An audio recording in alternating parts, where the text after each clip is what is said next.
What's going on, everybody? Welcome back to another day, another episode of the Daily Grind. I'm your host, 30NSG, and on today's show, we're going to be talking about Dragon Age. The Veilguard is at war with itself, an article from IGN.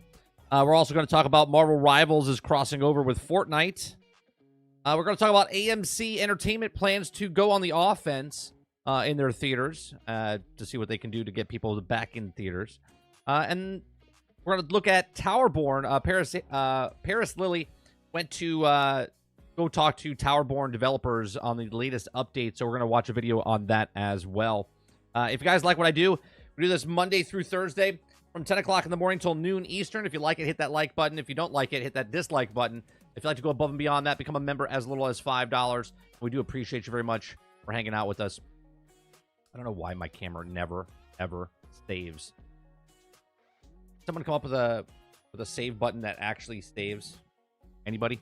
What's going on, Eclipse? What's going on, Jason? What's going on, Waterbear? Roic, Altern, Worlds. Good morning. Good morning. Does my volume sound good to you guys, or is it a little too soft for my audio for my voice?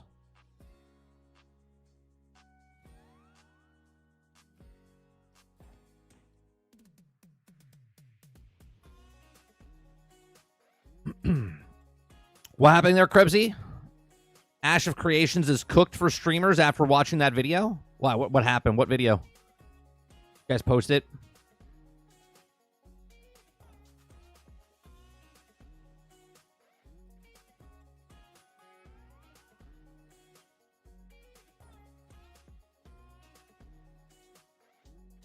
So I think what I'm going to do, we played a little bit of Planet Coaster yesterday, Planet Coaster 2. Enjoying it much better now than my experience on console last week when we played it on stream. I rebought it on Steam. 1,000 times better. 1,000 times better. So we've made 2 creations so far. You can go check those out if you're playing Planet Coaster 2 under 30NSG.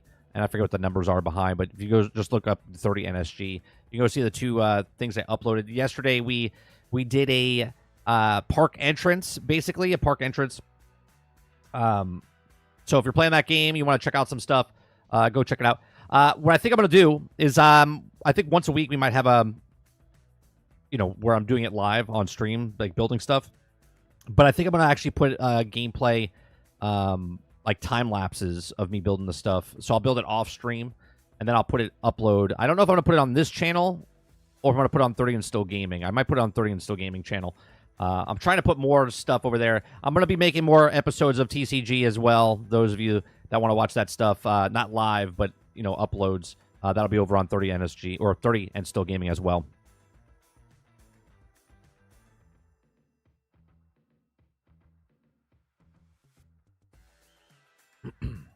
Asmongold was playing, and it spawned like 10 seconds in, gets ganked, a.k.a. killed due to global PvP. Oh, nice. Yeah, that's a no for me. If you walk into a game and someone can just murder you instantaneously, yeah, I'm good. Enjoy.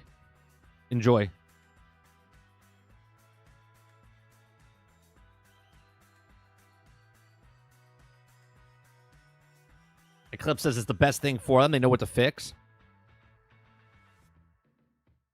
But wouldn't you know that from the very start, though, Eclipse? If you're making a MMO? You know what I mean? I mean, I get it's still an alpha, but that seems like a silly mistake to make.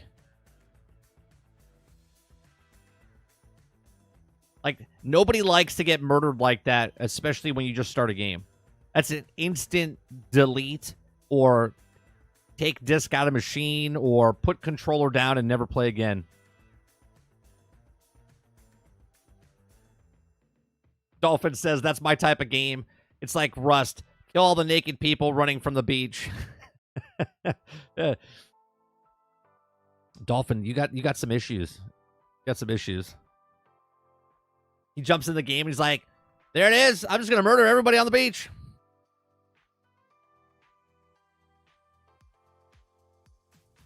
Altern says, I mean, they charged $100 just to play the alpha, and people are okay with it.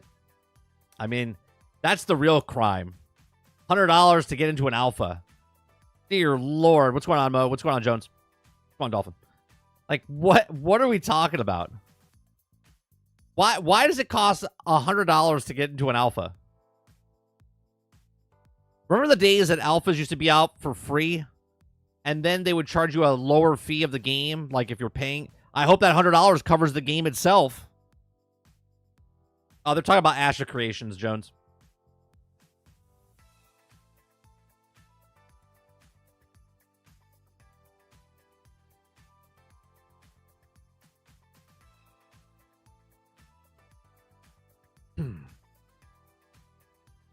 $100 to get bagged within 10 seconds. Yeah, does that sound like your game now? Hillshire Farms remembers. Shut up, Altern. Shut up. The worst part, it doesn't. It's just for the alpha. What? Get out of here. No. No. $100 for the alpha, and it doesn't get you the game? Get the out of here.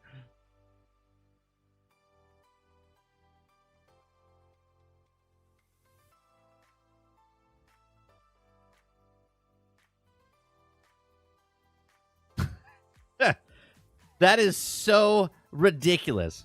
I'm here to tell you right now, we don't care. Let me tell you We don't care. Jerry. I don't care.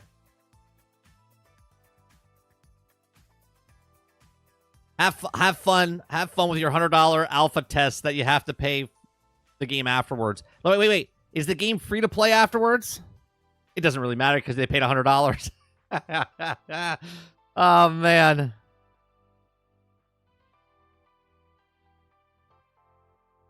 Oh, man. $100 for a freaking alpha.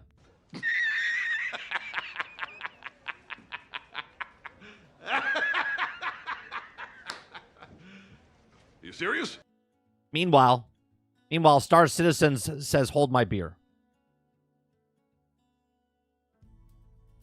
Did you see the Donkey Kong section of Super Nintendo Land? I have not. I thought it was just part of Nintendo World. No, I've seen it. Yeah, because they have a, it's a roller coaster. Or not a roller coaster, it's a ride, but it looks like the track broke and it like leaps over the track and stuff like that. Yeah, I've seen it. I think actually we watched it on stream before, if I'm not mistaken.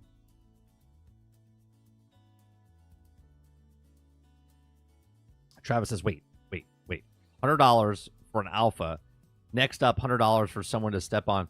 Yeah, but Travis, they don't even get the game. That's just $100 for an alpha. There's no box cost, but it will be $15 a month. All right, no box cost, but $15 a month. Cool. How many microtransactions are in the game? And it doesn't really matter for the people that have already spent $100 because if the game comes out, does that $100 go towards, like, I don't know, monthly fees for a certain period of time? Or no, they paid $100 to get into the alpha. They paid $100 to test the game for them. Oh, we live in an upside-down world, man. We live in an upside-down world.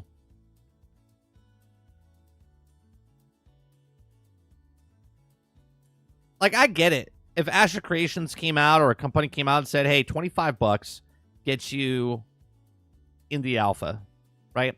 You're still paying for a fucking alpha, which is stupid, right? Early access and stuff like that, cheaper price of the game, cool. But $100 for an early access or alpha, man, they have testers for that. They used to pay people hourly wages to test the game for them. And now people are paying $100.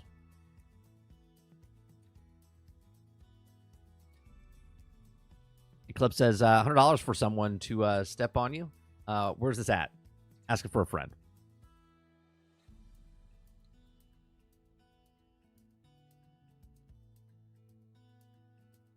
Warbird says, then you'll be the official tester for another year after release while paying $15 a month until the final complete the game. if ever. Yeah, that's crazy, man.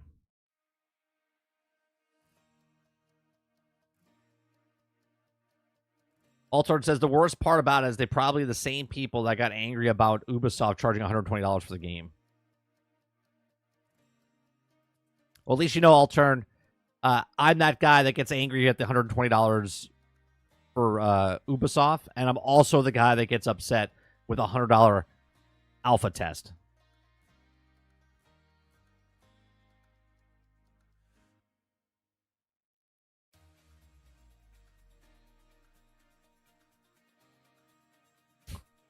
Dustin says $100 is worth for an alpha. Bro, you buy everything. And I am making fun of you at this moment. You literally buy everything. It doesn't matter. God bless you that you have the money to do it. Okay? But to buy a $100 alpha is ridiculous. I'm sorry. Have fun, but $100 for an alpha is ridiculous.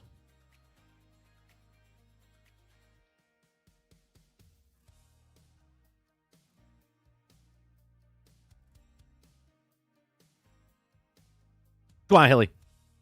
Hilly says, I'm upset with $70 broken piece of shit.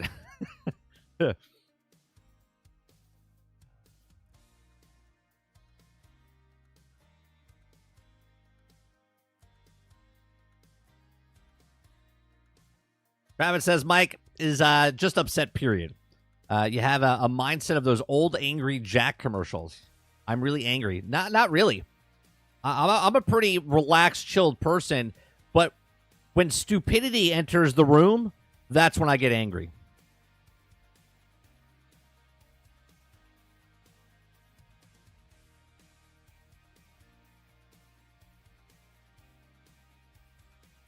At least Dustin is consistent. Dustin buys and plays everything, and he's very positive about everything. It's like 99.9% positive. At least he's consistent. A lot of people are not consistent out there.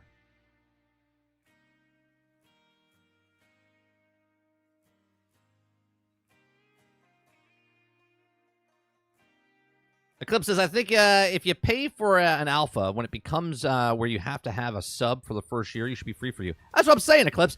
Like, if you pay for the alpha, they should be like, hey, thanks for letting us test it out. You have 6 months of something, right? 6 months of membership, a year. You play it right now, but you get the first year for free, right? Because we're giving you the money up front, right? 10 months, 8 months, something.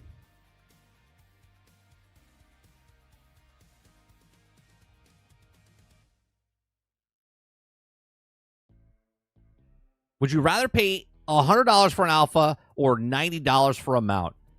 Neither. I wouldn't pay $100 for an alpha, and I wouldn't pay $90 for a mount. Those two options are retarded. What's going on, Kraken?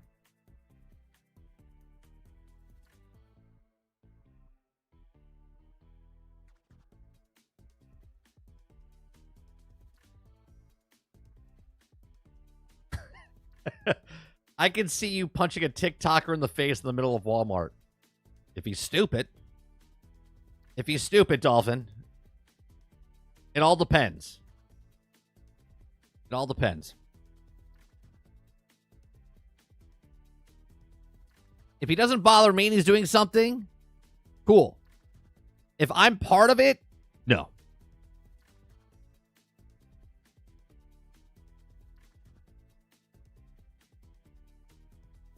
It says, imagine that to a banker. Well, I need a loan because I spent $100 on an alpha. No, I didn't get the full game. Why are you laughing? Yeah, it really is. It really is silly. It really is silly. $100 alphas, $90 mounts, $150 gold edition. Man, I love gaming in 2024. Really exciting, isn't it, Jason? Isn't it, Jason? I think about that. Yeah. If someone said, why do you like gaming? Right? Someone doesn't game. They're like, why do you like gaming? Well, I pay $100 for alphas. We have $90 mounts. We pay for $150 gold edition. games are broken, buggy when they come out and they're fixed 18 months later. Man, I love gaming. Like, so why do you like gaming?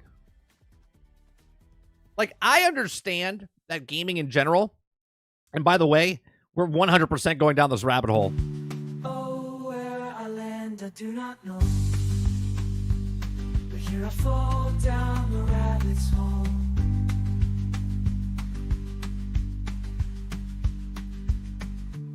All right, so gaming is a hobby. Hobbies are expensive. Like, if I want to paint Warhammer figurines, I got to buy the figurines. I got to buy the paint, hundreds of dollars of paint, right? You're painting them. You're enjoying what you're doing, right? Now, saying that, the things I'm painting, good craftsmanship, they look cool. I get to keep them afterwards. You know what I mean? Right? If I'm a hobbyist and I'm a car enthusiast, like Pete Parson Carson, okay, you have a physical object you're playing, you're paying money towards that, but you get the item, you get the thing, okay? $100 for gaming alpha, you don't get the game. $90, you don't own the mount, right? It's the $150 gold edition. Gets you extra stuff that 30 seconds in the game is obsolete because the next thing you pick up in the game already takes away that.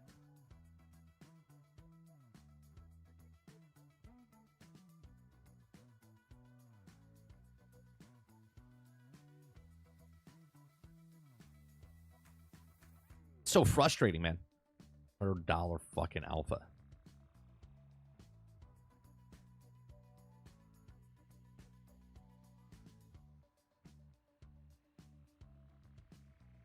Krebsy says the sad part is those TikTokers these days have a 7-foot, 280-pound bodyguard. Yeah, he's getting paid pretty good to protect that TikToker. Sarge says the market's the market. If retards rise up and think it's okay to pay for things that they never paid for before, then that's the new standard. If you would actually think about what you were doing. Yeah, no, just that's what they want. That's amazing. All right, well, let's go with the first story. Let's go with the first story, which is a bunch of stuff, right? It's a bunch of stuff for Dragon Age. Okay.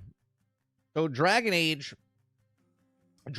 had a review from just a couple weeks ago, right? The review from is this a review? I think this is the review. Where's the overall? Yeah, there it is. Right, an amazing 9 out of 10 game. Okay, Dragon Age: The Veilguard review from IGN, 7GN. They gave it a 9. Amazing, right? It's a fantastic game. It's selling like amazing. It's amazing how it's selling. Okay. Now, also from IGN, just first article is from, the review is from October 31st. Just 10 days later, Dragon Age: The Veilguard is at war with itself. Okay? If you like what I do here, we just cover news stories, have conversations, give you my thoughts and opinions, have a conversation with live chat. Hit that like button, hit that subscribe button if you'd like to go above and beyond that. Become a member. Become a member as little as $5. Excuse me. All right. So Dragon Age: The Veilguard is at war with itself. The sequel to Inquisition's Dreadwolf story is trapped in an action game with no interest in the past. Okay. There's a line of Dragon Age Veilguard review that also stuck with me throughout my own playthrough. It's hilarious that no one ever says the word Veilguard out loud across the 100 hours I played of the dialogue pack campaign, exposing the last-minute marketing pivot for what it was. While I'm nowhere near a 100-hour mark myself, that line is so far proving true. Not a single character has mentioned Veilguard. My team of the D&D archetype oddballs may collectively be known as such of all the marketing online articles. This physical box itself, but within the world, wiser. Imagine Tony Stark and Steve Rogers having no idea that the world called them the Avengers. That's how odd it is. Okay.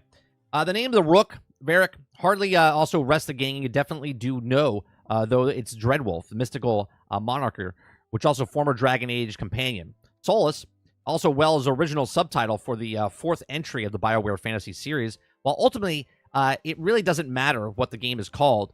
No more.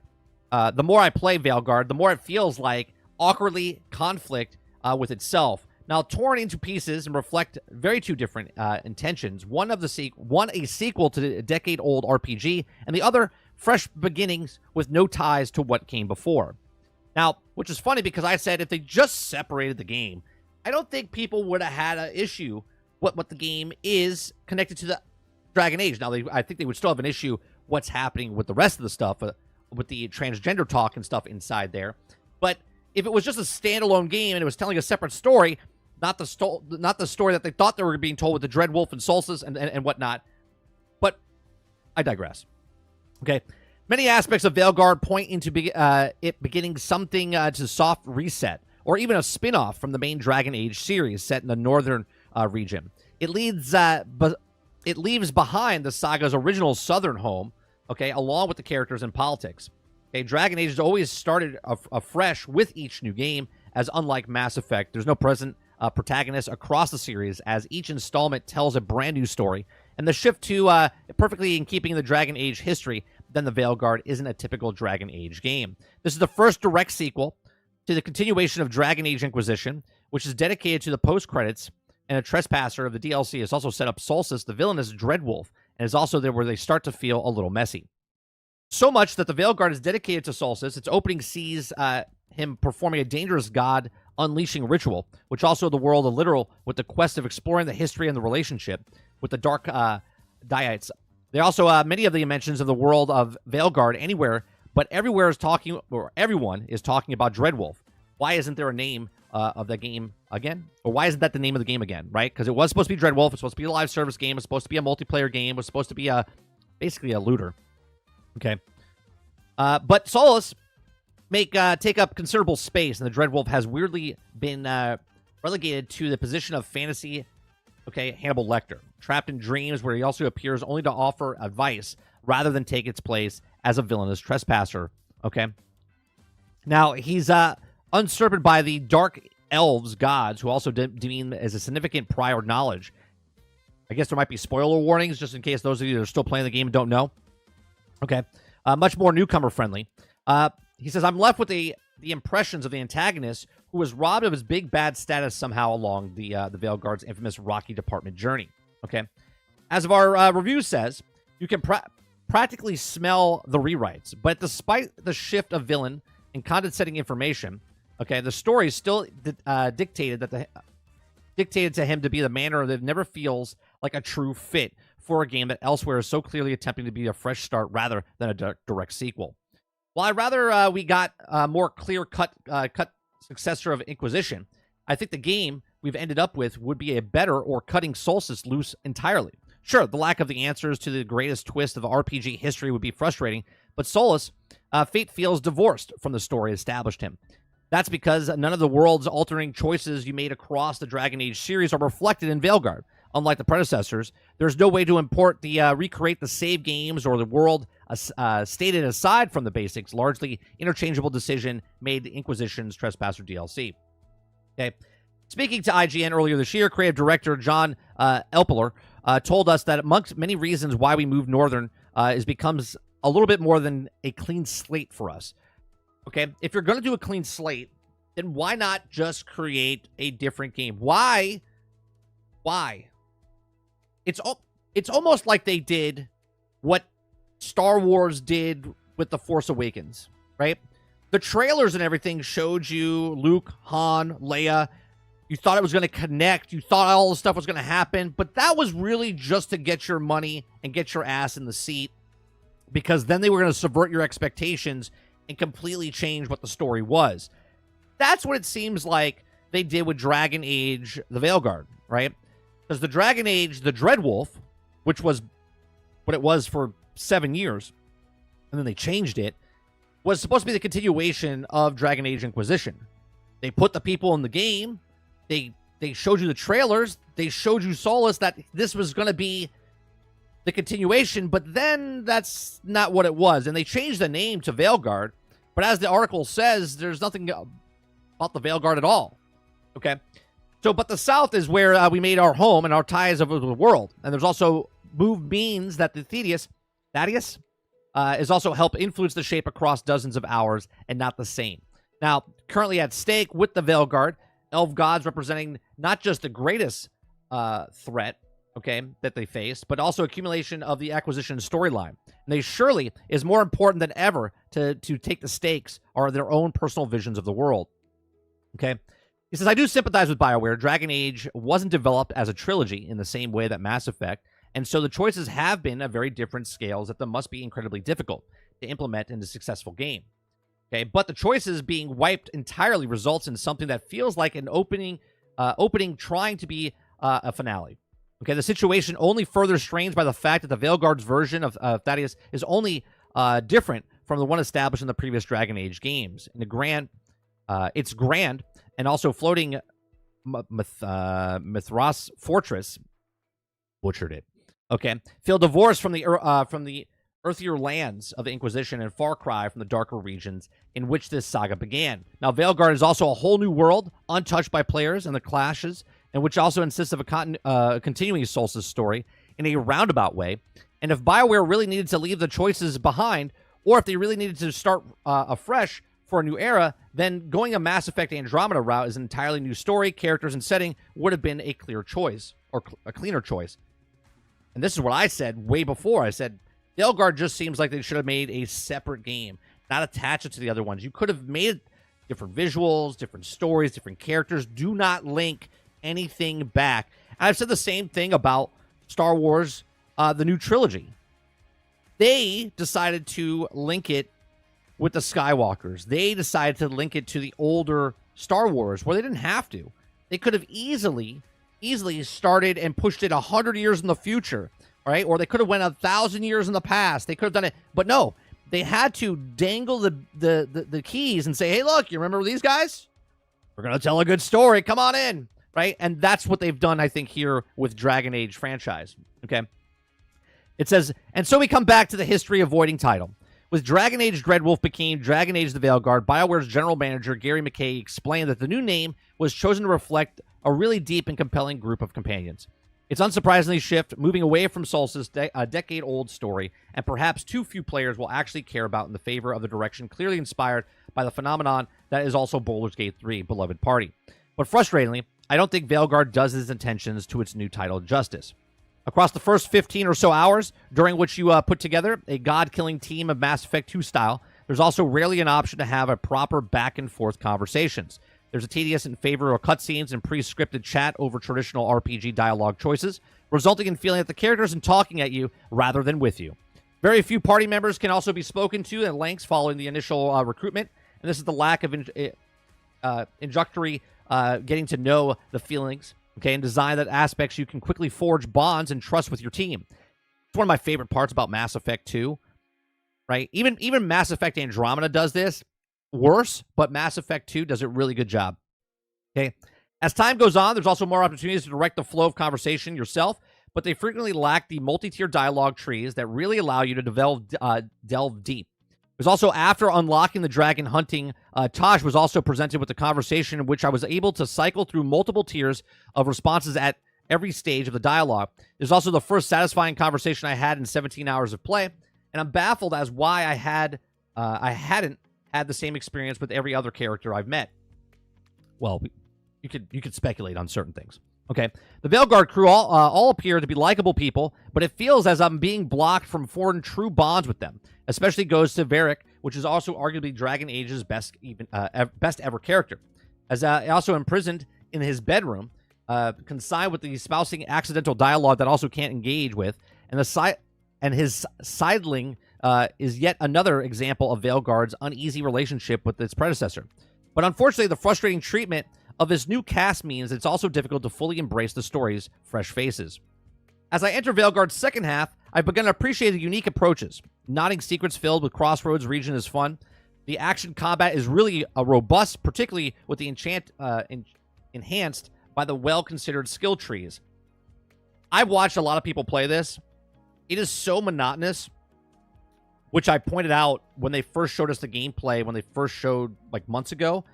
I was like, man, why don't they show us more skill tree stuff? Why don't they show us more things? because there really isn't any. You're using the same 2-3 abilities all the time, and with the companions that you have, it gets really repetitive, really fast. In my opinion, just watching. Now, I didn't play. Just watching a lot of people play, I was like, oh man, that doesn't look very fun at all. But then again, when I saw it, I said that. So there's also a solid God of War style action game in here, but it's sharp battles, linear-ish level design, and explosive cutscenes clash with the more traditional RPG that's also fighting for air. Those level layouts throttle the quest design. Action always takes precedent over the conversation, stealth, and diplomacy, and the companions are more like NPCs that are party members. There's that. So overall results of the Dragon Age Veilguard isn't the golden era BioWare game that had hoped it would be. Torn between continuing its traditional role-playing legacy or starting afresh as a modern action RPG, at the end result is awkward sequel trapped in a cage made to reboot ideas. After years and years of flattered steps, understand why BioWare landed on the particular very mainstream AAA formula, but I wish they had been inspired by the underlying mass popularity of The Witcher 3, a full-on nerdy RPG rather than a veer closer to Sony's palatable RPG approach to modern God of War. But define the shape of also uneasy development cycles get you. Thankfully, Veilguard's launch has seamlessly gone well for EA and BioWare. Has it? We've looked at those stats and player numbers, and that says otherwise. And I'll show you in a second. Okay? Which hopefully means Dragon Age will continue. Let's just hope that next time it's just the name and it's got a bit of Baldur's Gate in it. Okay? So what I think is funny is the person... Now, IGN is a brand. Now, I understand there's many people at IGN that work there, and they can all have different opinions.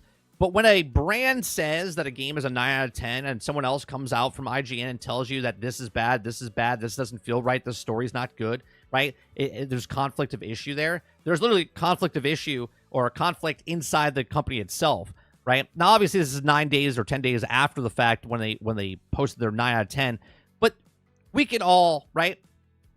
If I show you a duck, if I point you to a duck and say, that's a pig, you're going to look at me and go, no, 30, that's a duck. And I'll be like, no, that's a pig. Okay? I'm thinking that you're stupid. And I'm going to tell you something, and you're going to believe it and go, no, 30 says that's a pig. And you're going to be like, that's a pig. When someone tells you a game is good, but yet nothing shows that this game is good besides your own personal enjoyment over something, which is out of the equation. If you like something, cool, like it. But don't defend something and say, well, it's successful when it's not, okay? So what I'm going to show you here, okay? So here's Dragon Age: The Veilguard reveals the most popular classes and races. They showed a bunch of stats. Now, remember when other games show you stats? They tell you that there's millions of people playing and thousands of hours, and there's so many people that bought the game. The stats that Veilguard has showed you here is, what class did you play? Okay. What stats did you play? What race did you pick? Okay. Like, that's it. They didn't show you stats of anything. This is it. These are the stats that they show you for the game. They didn't tell you that it sold 5 million copies, because if it did, they would tell you. Okay? They didn't scream from the rooftops or like, yeah, what class did you pick? Well, 40% of you picked mage, and 30% of you picked rogue, and 30% picked warrior. Okay? And then dwarf was picked 6%. You guys are a bunch of racists. Those of you that play Veilguard, okay, 94% of you are racist against short people. I'm just letting you know. Okay? Racist against short people. Okay? All of you also picked elf or human. Okay? See how that works? See how that works? When something's the small percentage and it's not picked, well then, why didn't you pick it? I didn't play the game, so if I played the game, I probably would have been a dwarf, because I'm not racist, sexist, or misogynistic or against dwarves. But that's just me. I love Shadows of Mordor. I like playing dwarves. But all joking aside, okay, they haven't spoken of the actual sales, okay? They haven't said anything about the sales, because if it was good, they would tell you. Now, there was a conversation in one of my other videos that when I did the Ginger Prime video talking about the potential sales numbers and what the people were playing. Okay. The problem with the sales numbers that they're not showing, okay, is that, again, Helldivers, Pal World, Black Myth Wukong, right? If it sells well, it would tell you. Hogwarts Legacy, like, we can smell it. We can look at the duck and say that's a duck. Okay, it's not like it's something else. Okay, so when you look at stuff like this, you're like, something's not right. Something's off here. Okay, when you look at that, let me bring up the Dragon Age.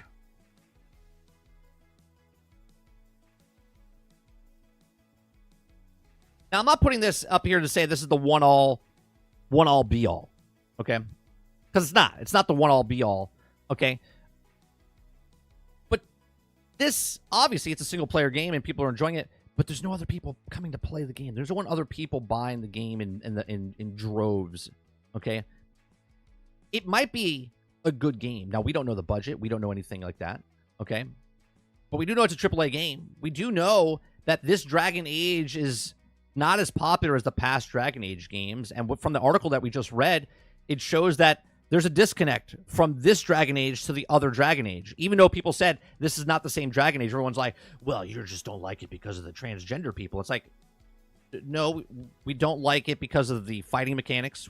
They don't like it because of the graphics. They don't like it because of the story. Not the story of that stuff. The story connected to the other Dragon Age stuff, right?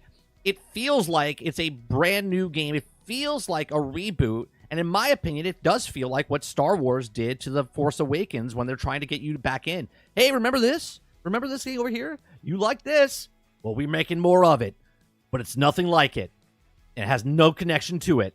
It doesn't look anything like it, right? And that's what they're trying to do. They were trying to sell somebody, and there's supposedly a bunch of returns. Now, I don't know if this is true or not. We just read articles. Okay, I just read the heading. I don't know what this article says yet, so let's read into it. Okay, so unhappy Dragon Age, the Veilguard players reportedly demand refunds in droves. Okay, you don't hear this if a game is selling very well. Hell, Cyberpunk 2077, which was a complete and utterly broke, buggy, unfinished game, 5 million more people bought it after they heard it was broke. Okay, like, think about that for a second.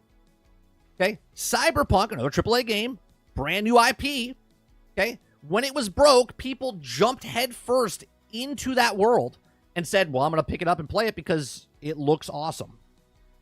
But yet, this game, people are like, no one's buying it. They're like, well, there's a lot of people buying it. Are there? Where are the sales?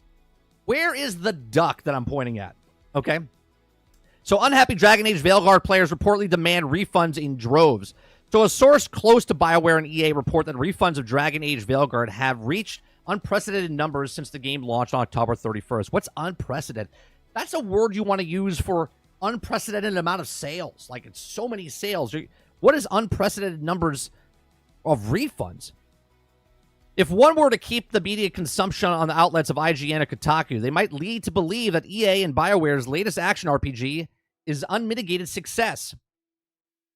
But nothing across the landscape says otherwise, right? The game received rave reviews, and many touted as the incoming title's peak concurrent player count on Steam is 89,418, as a triumph despite never breaching 100,000.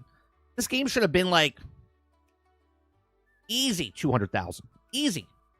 The 4th edition of a Dragon Age game? However, sources close to the game development have been coming out of the woodwork to spill the story of what's reportedly going on. Prominent independent YouTuber personalities simply put, it's not looking good for the once popular studio. YouTuber Endymion has been covering the game release extensively. His source claims that it's not only are fans demanding their money back, but unsatisfactory experiences of demanding their money back in huge numbers. Okay? It says, I'm told, quote, quote, I'm also told, in terms of refunds, and currently the game has also had at least 30,000 refunds. 30,000 refunds is the past few days. That's more than Concord. Concord made people return it. Endymion said that the video linked above, which is not good for sure if the game has barely sold 500,000 copies in the hemorrhaging players like this. So generally speaking, Veilguard is not a commercial success. Okay. It says the Steam platform allows players to return games within 14 days of purchase for a full refund as long as the player has logged in less than 2 hours of play. This provides buyers the opportunity to try new games in a no-risk scenario. Refunds are also issued through the PlayStation and Xbox digital stores within 14 days of purchase. Can you get a refund if it's a digital purchase through Xbox and PlayStation? I know some of you do and other people don't. Brick-and-mortar stores like GameStop, Walmart, and Best Buy typically only expect unopened games for returns. If the refunds of Veilguard are also hefty as reported here, it would appear that BioWare's new approach to the stored Dragon Age RPG franchise is not resonating with the long-time fans. Well, in the article that we read, even one of the directors was like, we went to a new path. So long-time fans wouldn't understand. Like, why again would you wouldn't go with the long-term fans of Dragon Age? Why would you abandon the long-time fans? Why would Star Wars abandon the long-time fans? Right? Do you see the type of thing I'm talking about here? They entice people to come in to play this because, yeah, it's the thing that you like. But then when you got there, like, well, it's not the thing you like. You thought it was the thing you like, but it wasn't the actual thing you like. Okay? So most large outlets gave the game highly favorable ratings, referred to as the return to form for the series, almost as unison word for word, except the guy from IGN that we just read, which wasn't return to form, which wasn't anything close to the last Dragon Age games. Okay? IGN rated a 9 out of 10, while Eurogamer gave it a 5 out of 5. However, the audience review scores on Google tell a far different tale. Now, you guys know where I stand. I take 9s and 10s, push them off to the side. I take 0s and 1s, push them off to the side. Because for every one person that's angry at the game, there's one person that's angry at the person that's angry at the game, and they give it a 10. Okay? And vice versa. For every person that's super angry, they're angry at the people giving it a 10 or a 9, so they give it a 1 or a 0. So I look at the middle of the reviews and the scoring process, because that's where you're going to find the people that actually put the time in the game and go, yeah, it's got flaws, positives, got pros and cons, okay? But the tops are, I love it, and the other people are, I hate it. And there's no reason why, okay? So it says, Dragon Age Veilguard is also an insult to the long-term fans. Google user Marcus Waiters said that his Google review of the game, it feels like Fortnite season with a light tone of forced humor. As far as Far Cry from the dark, gritty atmosphere of Dragon Age Origins, an 8 out of 10 for how intense and immersive fantasy can be. Veilguard barely reaches a 2 out of 10 by comparison. The game goes out of its way to be inoffensive, and there's no real conflict, no tension, nothing compelling. The villains are generic, no complexing or purpose beyond being evil. Solus shows up, but is briefly leaving the rest of the cast in the carry of the flat, uninspiring plot. Okay, Waiters isn't alone in his opinion. The vast majority of Google's reviews are 1 out of 5. This shows a massive divide between the public perception and a narrative coming from the gaming media. Okay, remember, the duck is a pig. Remember, okay, the duck that you're looking at is not actually a duck. Okay, Endymion also recently reported the sales of Dragon Age Veilguard were abysmal, falling short of even Ubisoft's Star Wars Outlaws, a game which Ubisoft has admitted underperformed. Now, again, we don't know sales numbers, so people speculating and saying certain things, they could be right, they could be wrong, but we do know Star Wars Outlaws sold less than 1 million copies. And if this is true, this is not good for BioWare, okay? So this from the same source that has also shared previous Dragon Age pre-order numbers, which was in my video a few days back. Endymion said, apparently, according to them, pre-orders of Veilguard were even less than initial thought. I told you that the last video, there were roughly 115,000 total pre-orders across all platforms, and that digital and physical, by the way. And the new info of my source has also now told me that the numbers actually may have been too high. The numbers that they're also hearing from people of EA now is that they actually between 70 to 75,000 pre-orders. I hope that's 70,000 and not 70. I hope it was 70,000 to 75,000. Please don't tell me that this game had 70 pre-orders. Because that's the way it reads. Right? 70 to 75,000 pre-orders in total before release, which is, not good at all. Well, yeah, if it's 70. Okay? I hope he meant 70,000 to 75,000. Okay. This quote, in total, what I told the Veilguard may also be sold overall so far anyway in this 500,000 range, we said, which also may sound good to some, but it's completely abysmal for a game at this level. Yeah, because the budget of this game, pre-ordering 500,000, and let's just say they sold 2 million, that's not good, right? That's not good for this AAA game, okay? So what do you make of this report? Sales and refund numbers of Dragon Age Veilguard. Have you purchased the game? Have you played the game? Good Papa, thank you very much for the gifted memberships. 5 gifted memberships. Thank you very much for that. So, look, again, when someone points to a duck and says, that's a pig, you can't look at it and say, yeah, that's a pig. You got to look at it and go, I'm pretty sure that's a duck. So, saying that to trust what the source is saying here, sure. But the problem is, it's just not adding up. Because when a game is popular, you can see it's popular. Even a smaller game like BattleBit Remastered, okay? BattleBit Remastered, why is that back there? Right? BattleBit Remastered was a small independent game, okay? A small independent game, and it was talked about in the masses, okay?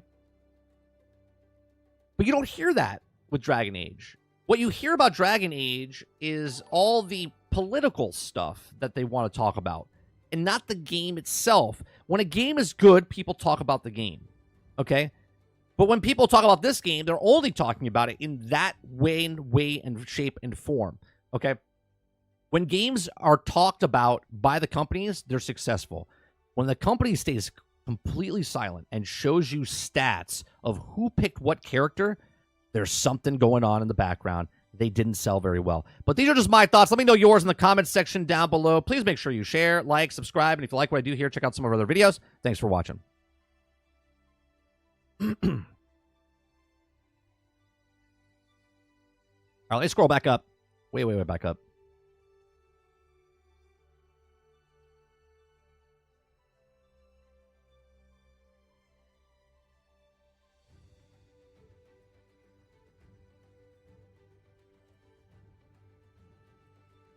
See here.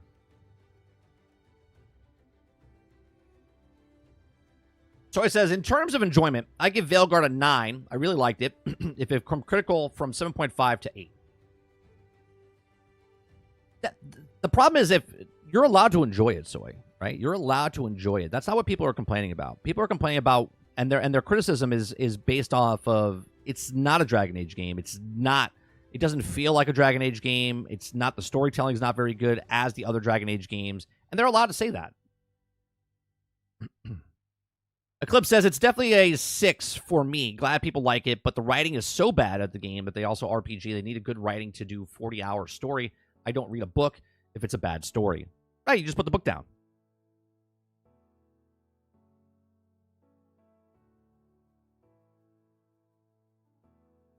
Waterbear says, some of the writing is trash, though. Can't lie about that. Yeah.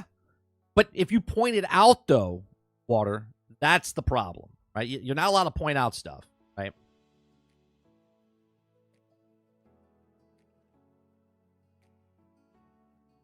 Mo would be like, that's a cool-looking pig.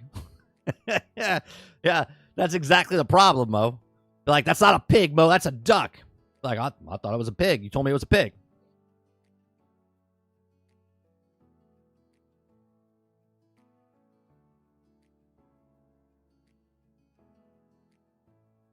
Oh, Mo, you didn't pick a dwarf? You're racist, buddy. You're racist. You're dwarf. You're a dwarfist. You're a dwarfist. Yeah. Didn't pick that dwarf. There's a bunch of you. You can't hide. You can't hide. It shows it right there. Shows it right there. Nobody picked the dwarf. 6%.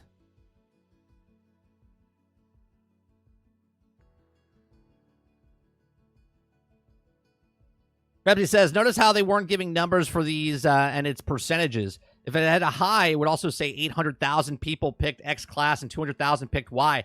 Excellent point, Krebsy. Excellent point. It's just a percentage. They don't tell you the number, because if they told you the number, people that have a brain between their ears, okay, could tell you what the amount of people that played the game. And they wouldn't do that. It wouldn't do that. Waterbear says, Dragon Age Veilguard is a mediocre action-adventure fantasy game with a great backstory. Unfortunately, the writing tries to stay PG-13, and now it's definitely hurts it. Jason says, I saw an article saying it didn't make the top 50 on Xbox most played charts.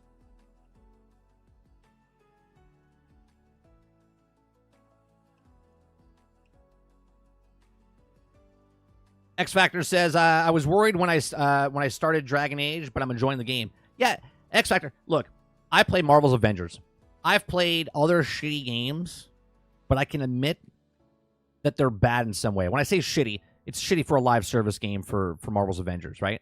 I have over 1,000 hours in Marvel's Avengers. You can talk about Marvel's Avengers and how bad it is, and I'll be like, I enjoyed it. That is completely different than giving criticism to what the game is wrong with the game. The game itself, very stable, not broke, not buggy. It's a game.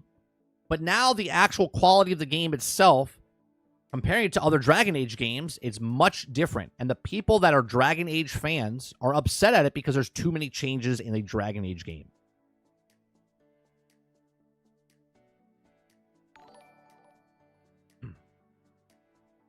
Kyle, thank you very much for becoming a member. I'll pop that up in a second. I'm going down the chat. Let's see.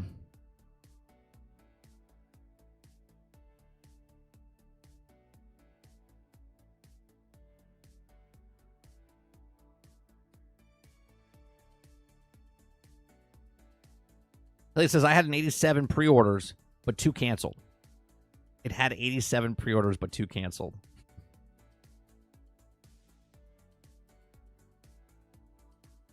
Sarge says, do you really want me to believe that nobody anywhere knows how many copies were sold and kept? Yeah, they know. They don't want to tell you. Because if they did, they would tell you. But they're not excited about the numbers, so they can't tell you. Now, today, they don't have enough sales. But let's say 3 months from now, it finally hits that number, and they're like, hey, we sold 2 million copies. And we're like, hey, well, there you go. It sold 2 million copies. And we're like, well, that's 3 months, right? Fantastic, right? It's on sale. I'm telling you right now, they're staying quiet.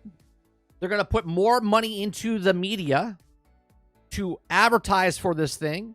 The Game Awards are going to come up. I guarantee you it's going to be nominated for multiple awards. But if it's in there for writing, that's going to be a fucking joke. Okay? But it might be there. It might be there.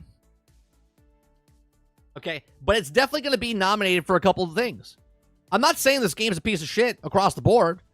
I'm sure it did some things very well. And it could get nominated. Okay? But just be careful what it gets nominated for. Kyle, thank you very much for the membership. Appreciate that.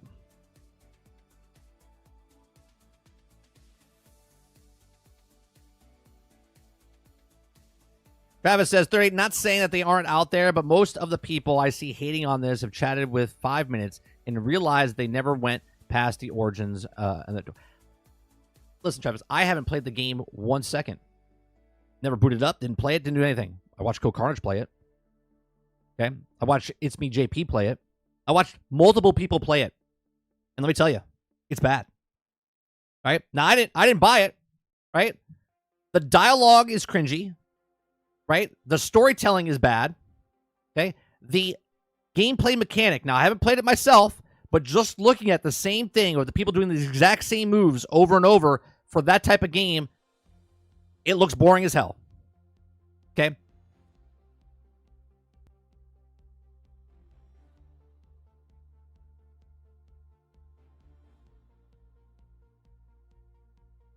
Cliff says, it's funny if Cyberpunk, I'm the male body, but I'm also using the female voice because I think the female sounds better. What? You can't do that. Brainchild says, we need a new update. Champions of the NORAD, AD&D, game from early 2000s. Sarge says definitely going to get propped up for the Game Awards in order to help sales because they have to promote the message. Well, take that last part out, Sarge, of the message. They're going to prop it up, and that's exactly why games get nominated for video game awards, right? Why movies and music go to the award shows like the I don't know what's one of the music ones, country music awards, right? And then all of a sudden the country music star that is in that list, their sales go up, right? Movies, the Oscars, those sales go up. Okay, regardless if it's a message or not, those sales go up because they have put their time in. They've paid, okay, to get seen. Why do you think that a movie that's budget of $50,000 gets nominated for an Oscar, where a movie that spends $180 million doesn't?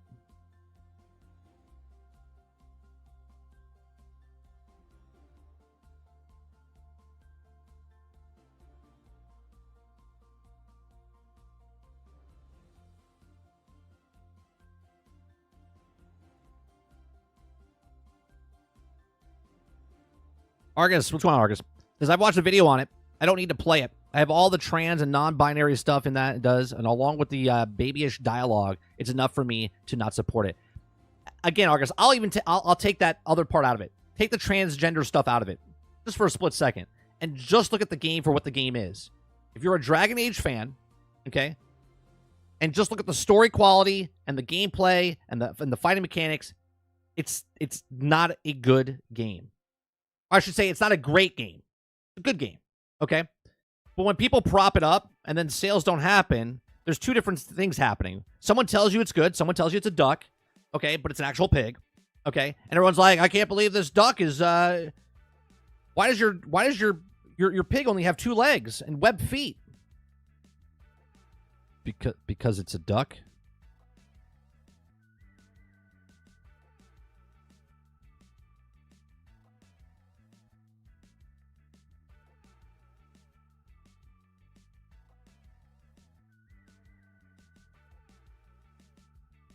I've never ever said to anybody on my channel that if you like a game, you're wrong.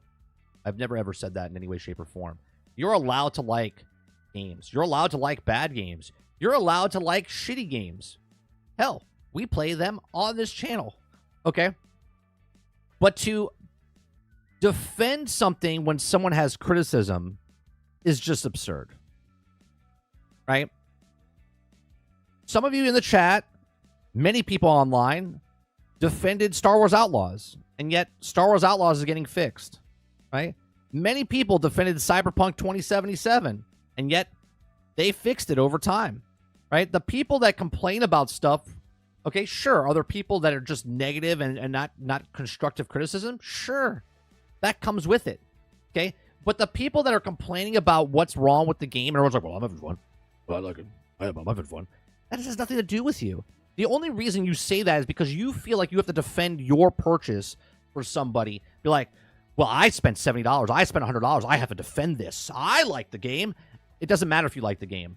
If it's broke, buggy, unfinished, if it has bad dialogue or bad writing, and this is why it's not selling, those are all valid points. Right?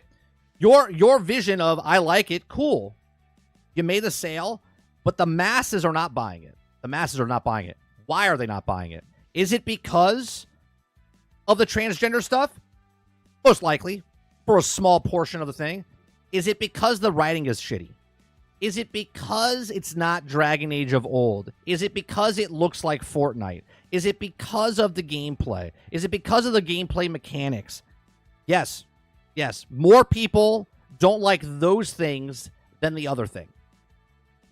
But all of it together makes it why it's not selling.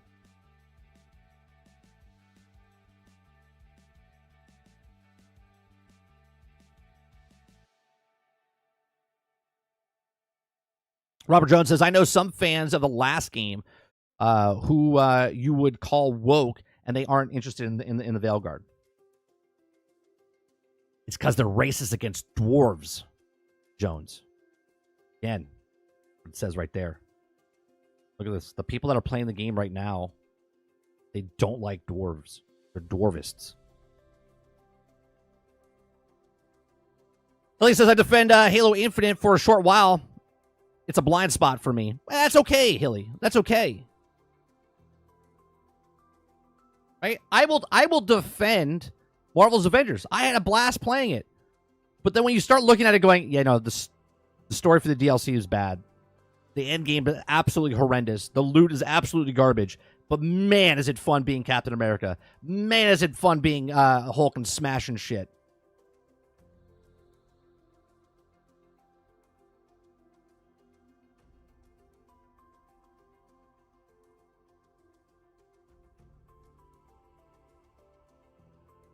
Bad writing is subjective. Like, I don't like edgelord drivel, like FromSoft, and the definition of bad writing for me. But it might be good.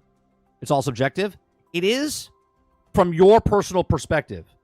It's not subjective when it comes to money in the pocket of the business. And if you have bad writing and they don't sell games and it's because of the writing, well, majority of people think it's bad, so it's bad. You see how that works?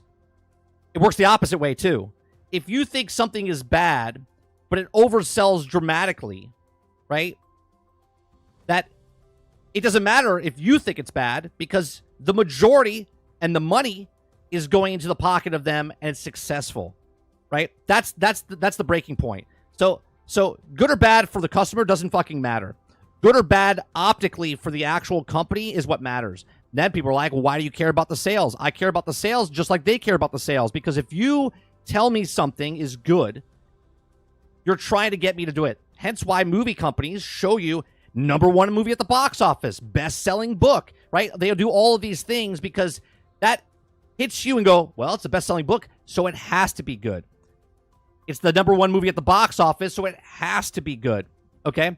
But then when people start to watch and go, this is not good, this book is not good, this game is not good, then it starts to diminish, and they're like, well, that's a failure, right?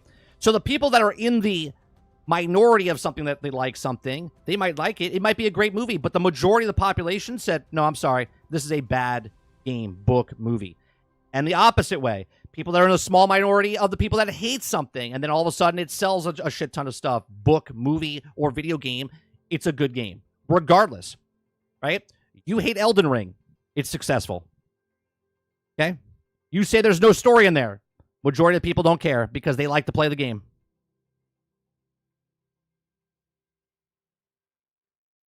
Papa says 30 people do that with the consoles too. About everything, so I can freely criticize or promote as I feel fit.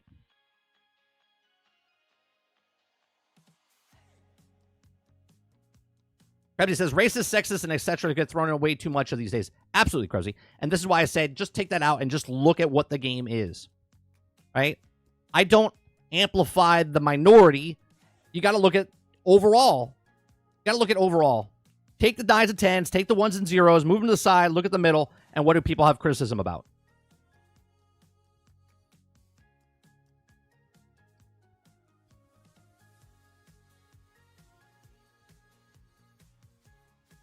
Eclipse says, I'm sorry, but I guarantee you Dragon Age would kill the half cell like Elden Ring. Half cell? How about a quarter?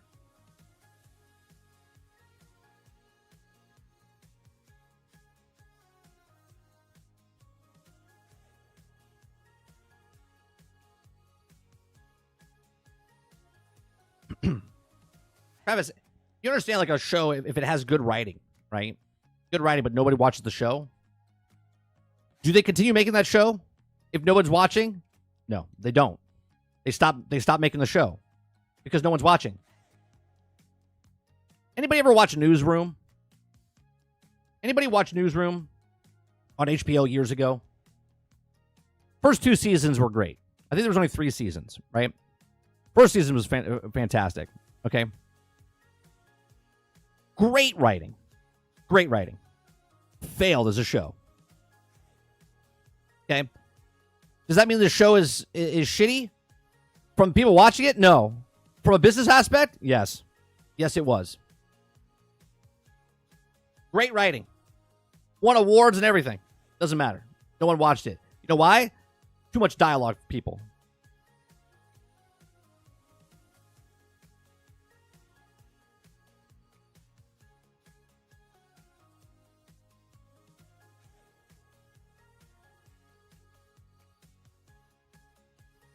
That's right, Travis.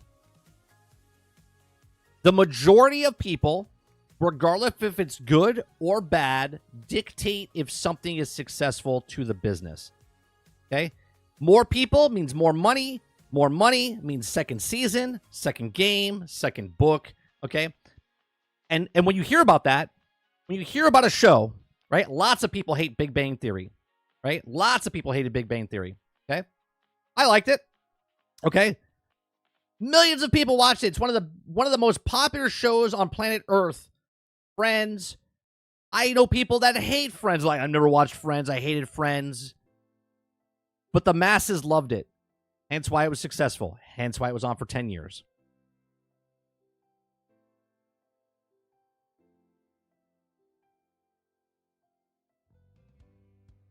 I point out stats because most of these companies lie to you, right? I point out stats so when they succeed and they say, hey, 10 million copies, we got it, great. Well, when they don't speak and they say, yeah, it's successful. Yeah, where's the success, right? Of course they're going to say it's successful because they want more people to buy it. That's what media does. That's what marketing does. But you can smell it. You go, yeah, no, that's not... Right? And obviously the smell test, right? Like, it's that aura, that feeling when something's big, when something's good. Perfect example. Penguin, the new show on HBO. Okay? People love that show. IGN gave it a 5. Gave it a 5.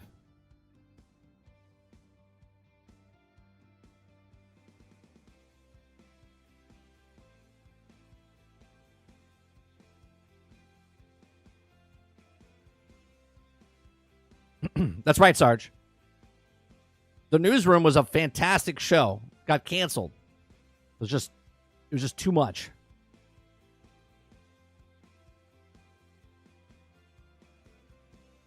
That's right, Krebsy. Right? You can look at a steak and go, that's a good steak. That steak looks fucking delicious. And you can look at another steak and go, ooh, that looks chewy. Yeah.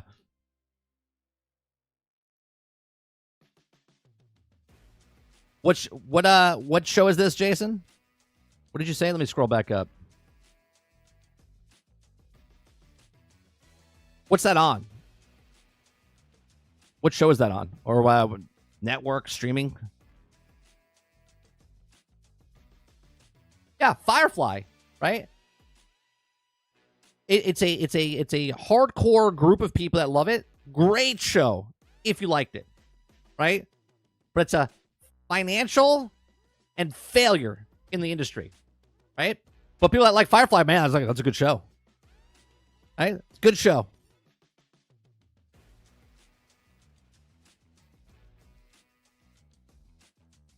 Apple TV? I don't have it.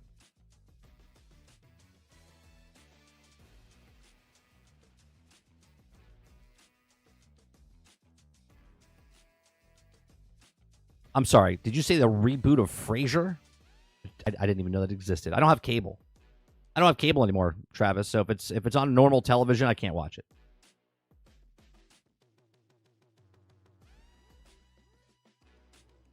We haven't had cable in 2 years, 3 years.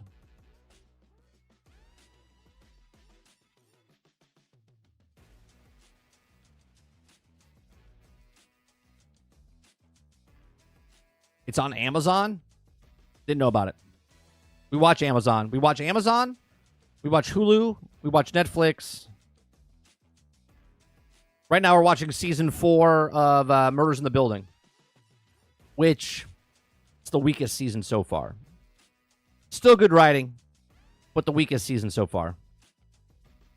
I think they've jumped shark. They've jumped shark by bringing too many known celebrities into the show.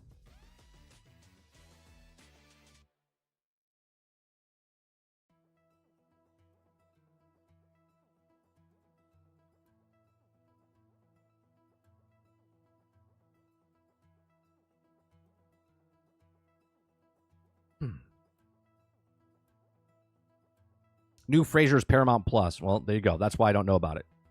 I was like, I don't remember seeing it on Amazon, but did you see the Captain America trailer? Doesn't look bad. We're gonna talk about Mission Impossible in a little bit with AMC and whatnot. Here's the geekiness in me, Dolphin. And maybe he changes in the movie, but Captain Falcon, he doesn't have serum. He doesn't have serum. He's just a normal dude in costume, right? Trained. Obviously, he's a military guy. Okay? He's a trained dude.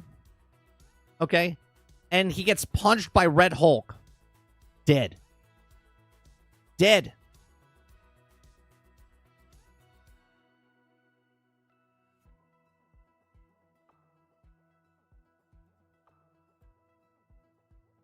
I understand it's a comic book, but there's gotta be rules set. Okay? Holding a shield up on the poster, getting punched by Red Hulk. Okay? The shield doesn't do anything except block stuff. It doesn't impact the thing and not blow him back and shatter his arms and stuff holding it, right? Captain America, super soldier. Captain Falcon, black dude in costume.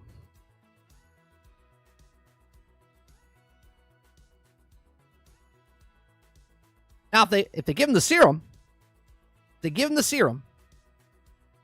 then go crazy. Go crazy. Okay? But if there's no serum, he's just dude behind shield, I'm out. I'm out. Because even in fantasy world, that's gone too far. Because it's like, what's the point then? What's the point of super soldiers? What's the point of superpowers? What's the point of all this stuff? You could have just had Harrison Ford as a human fight him, but that's not as cool. You know what I'm saying?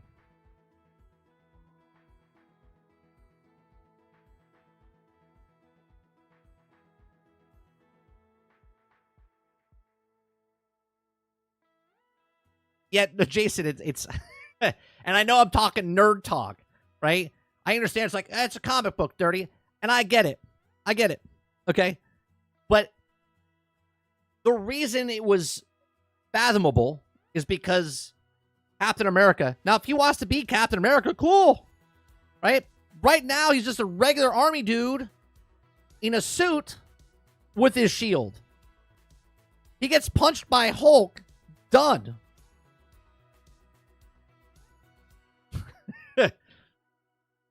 Done.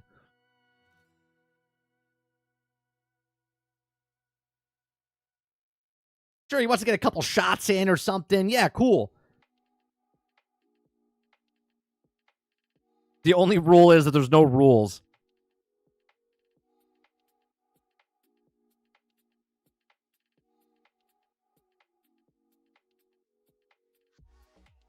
Lucas, stop it. You're telling me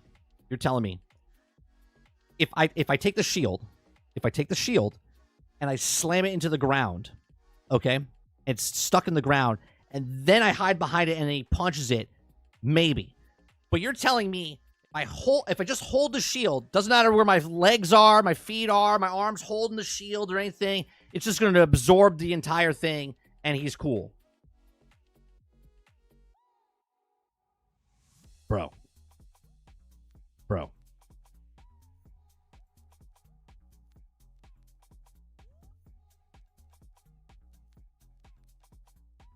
Post says black dude in costume is the superpower. Duh. Yeah.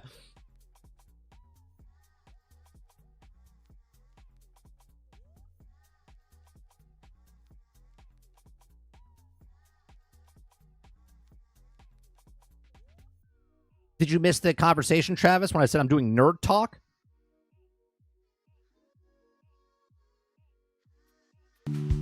Oh, where I land, I do not know. But here I fall down the rabbit's hole.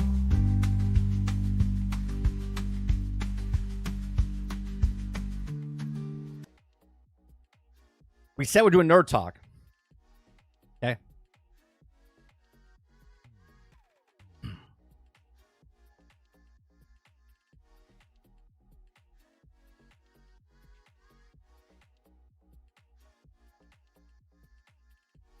You should see his superhero landing. Yet the shield is special, but do we understand that he's holding it? It would absorb it, but he would... Oh, for God's sakes. Never mind.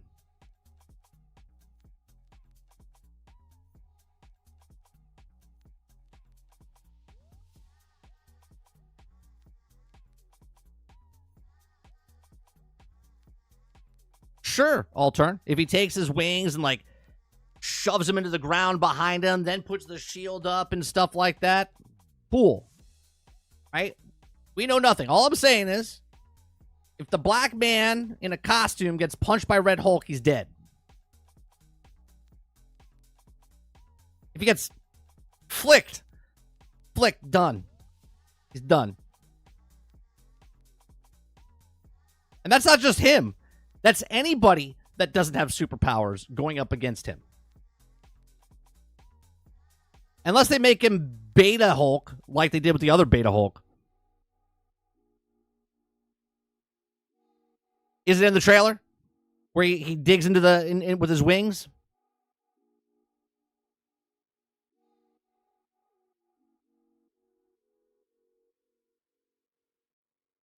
Let me see.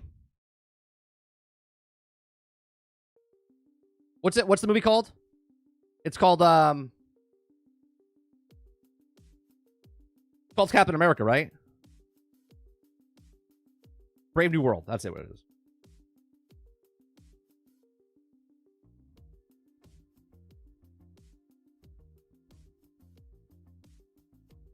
I can't show it, but I'm gonna watch it real fast, and just kind of look at it real fast.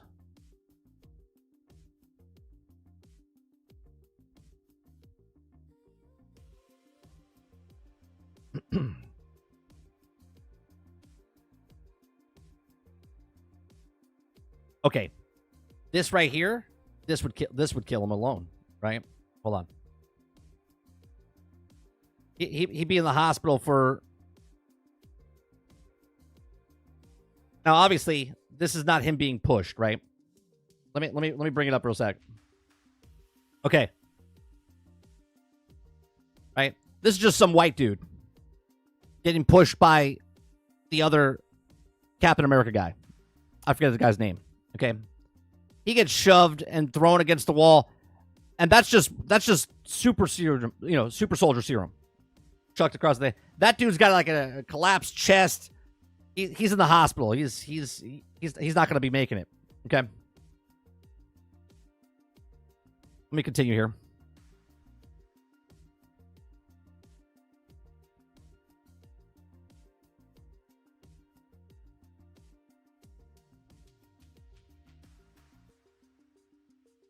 Is that the end?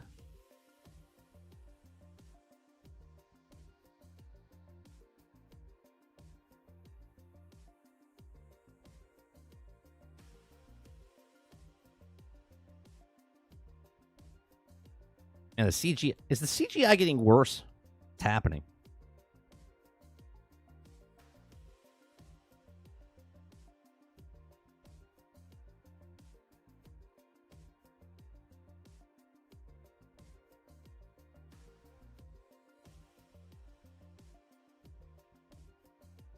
Oh, I didn't know Esposito was in this as well.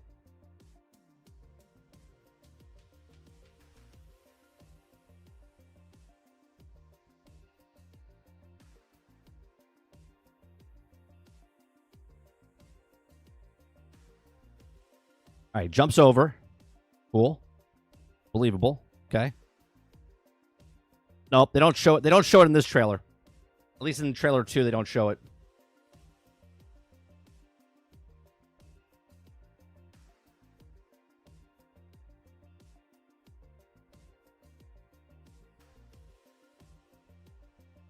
Esposito's a new Pascal. Yeah, he's in everything as well. I didn't know he was in it. I didn't know he was in the movie. God, now you have Star Wars crossing over with Marvel. All the actors, right? Everyone that was in Star Wars is now in in Marvel, and vice versa, right? Because Brie Larson's coming over to Star Wars, supposedly. Supposedly.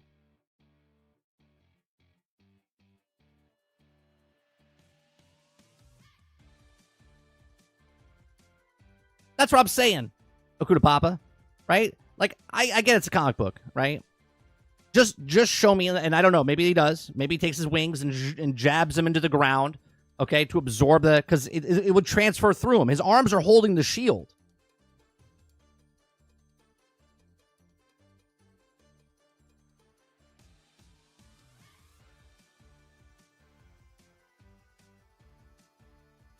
South of midnight dock in 30 minutes? All right.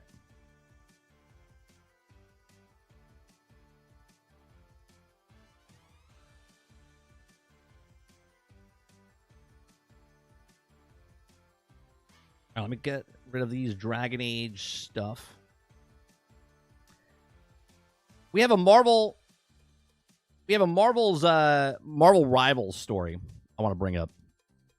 Because I don't know what they're doing here, right? This is interesting, right? So the conversation I think I want to have, and I haven't read this article yet, but Marvel Rivals is crossing over with Fortnite. In my head, there's like, well, how does that work? I understand it's Marvel. I understand Marvel has a contract, or Disney has a contract with Fortnite. And I understand, like, advertising, like, your game within another game, like Epic does with, like, Fall Guys and Rocket League and stuff like that. That's like cross-promotion. But now you're crossing over a Marvel NetEase game, which is Disney, because they're owned by Marvel, so they have a license thing there. But now another game, a third-party game, is advertising inside of Fortnite itself, which Epic doesn't own, which is interesting, right?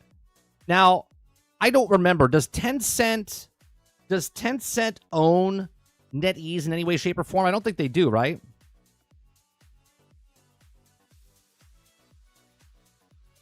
Oh, it's 30 minutes long. Out now. Gotcha. Okay. It says Marvel Rivals has revealed that it's also a crossover from Fortnite. Since its announcement, Marvel Rivals has also headlines bringing together heroes and villains from the house of ideas in a shooter. Now, after carrying out the series of tests to the preview, the store launch day is approaching, and the players are getting increasingly excited about finally checking out the full game. Developer of NetEase, Marvel Rivals creates the Overwatch 2 spin-off by putting off players into a 6v6 team in action-packed matches, which also well-known characters such as Iron Man, Black Panther, Spider-Man, and Venom. The game uses a role system divided by Marvel Rivals' cast of duelists, strategists, vanguards, also respectively of DPS, support, and tank of the game. To further increase the hype of the game's release on December 6th, developers have shared some unexpected but big news. Marvel Rivals will have a crossover with Fortnite, as announced on the official Marvel Games Twitter name, Corniverse collaboration. The message reveals that the Epic Games Battle Royale will join forces with NetEase Shooter, but gives no details on what the crossover will entail or when it comes out. Additionally, the message reveals that the collaboration will extend to the card game Marvel Snap, Marvel Puzzle Quest, and the RPG Marvel's Future Fight. But as in the case of Fortnite, the message gives no hint of what is come. Instead of teasing what the collaboration will be released, it's promising to reveal more details about it at some point. Okay, so it's interesting, right? Because it says Marvel Rivals, Chronoverse's collaboration is coming soon. Stay tuned for more details, right? So it shows all the other things that they own, but they're coming into Fortnite. There's a crossover. So, like, what's going to happen? Okay. So players showed excitement and surprise at the announcement, which also puts Fortnite amongst other Marvel games, leaving the community puzzled since the Battle Royale is not a Disney property. Others react to the idea more positively, speculating that the most likely outcome, in addition to Marvel Rivals' base skill to Fortnite, some gamers also express excitement of the potential appearance of Galacta in the Epic Games title and the release of the Moon Knight skin. Maybe like a crossover with that. Since the developers have not detailed the Chronoverse's collaboration, will be also communities of two games continue to speculate and await official information. Meanwhile, Marvel Rivals keeps paving the way for its release by announcing additional Moon Knight to its roster months after confirming that Psylocke will also be in the game. In addition, Fortnite Chapter 2 Remix is available, bringing players nostalgic Chapter 2 gameplay and Snoop Dogg, Eminem, and Juice WRLD skins. All right, so I'm confused. I got nothing on this one. Because I'm like, how could they do a crossover, especially when they're showing like Puzzle Quest, Future Fight, Marvel Snap, Fortnite. Like are they doing skins crossover? Which would be a little weird, right? I just never seen this before where a game that could compete, could take people from the game, obviously. Every game takes from game, right? It's not like they're staying in the ecosystem of Epic with their games, right? This is a separate game completely, but they have a deal with Marvel with other things inside of Fortnite. But it just seems really weird that Marvel Rivals, Puzzle Quest, Snap, and Future Fight, which are all NetEase stuff, coming into Fortnite.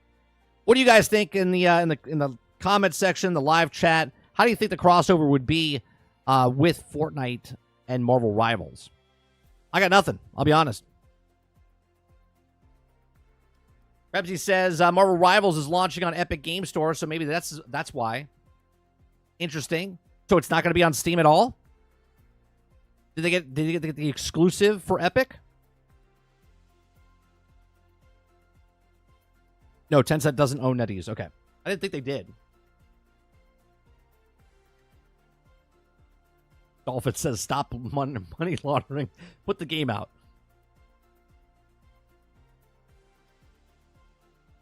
Tencent owns 40% of Epic. I know that. But I don't think they own NetEase.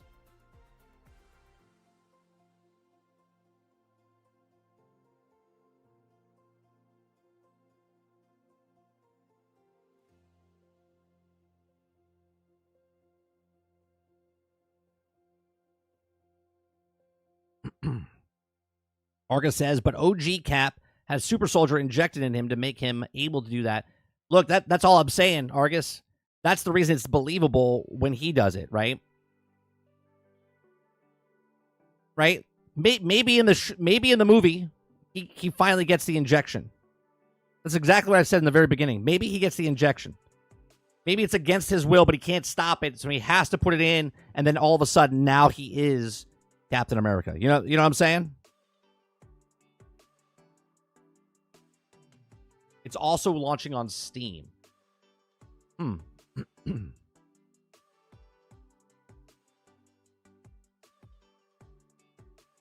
No, Haley, it's on Steam, so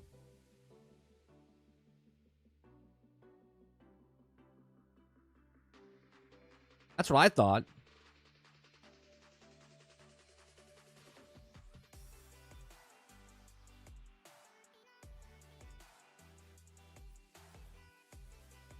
Yeah, Marvel Rivals is on Steam. That'd be a stupid move. That'd be a stupid move if they didn't put it on Steam. How would we check the charts? How did we check the charts?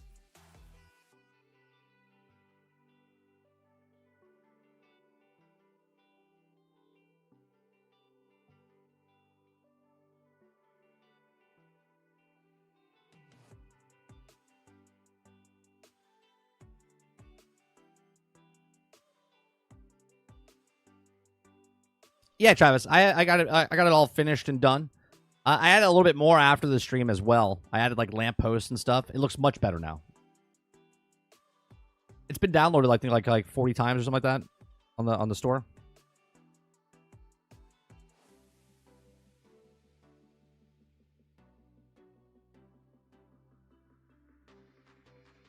It's on Steam. I have a wish list. Played on the beta on Steam.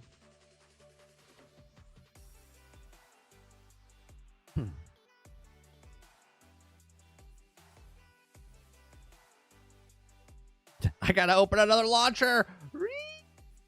Yeah. I gotta take my mouse from here to here. That's too much. Can't do it.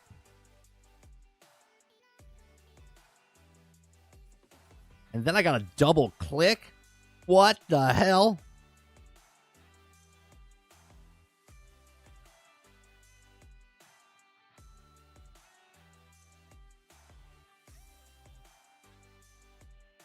Or it says daughter.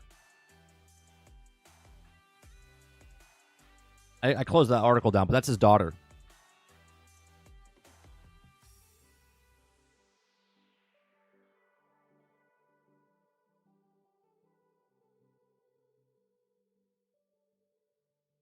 All right.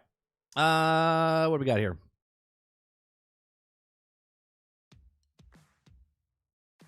Got to keep that open.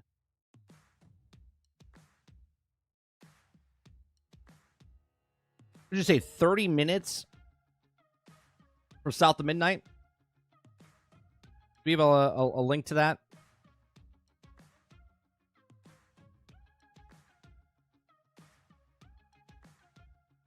I'll look it up.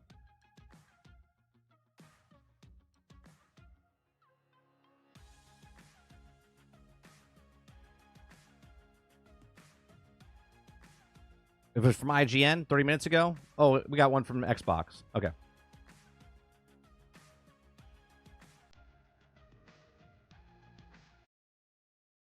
In many ways, Midnight is about bringing people together, and magic is all around you. It's about learning empathy for people who aren't like you. It's finding hidden strengths. It's so beautifully powerful, and I think that it just sort of leaps off the screen. There's so much atmospheric potential. The landscapes, they're almost like a character in and of itself. We made these concept songs for all Yeah, the art style looks great. It's not often you get that creative license. Her journey paralleled with my journey, and like many of our journeys. Did Mama know about this? She discovers the world is more than what she has known it to be. Coming up against all of these monsters and large creatures where she can communicate with them, heal them, learn from them. Watching Hazel just fly through the world doing all of these things is just a lot of fun. The moves that she did there kind of reminds me of Infamous. Is that what it was?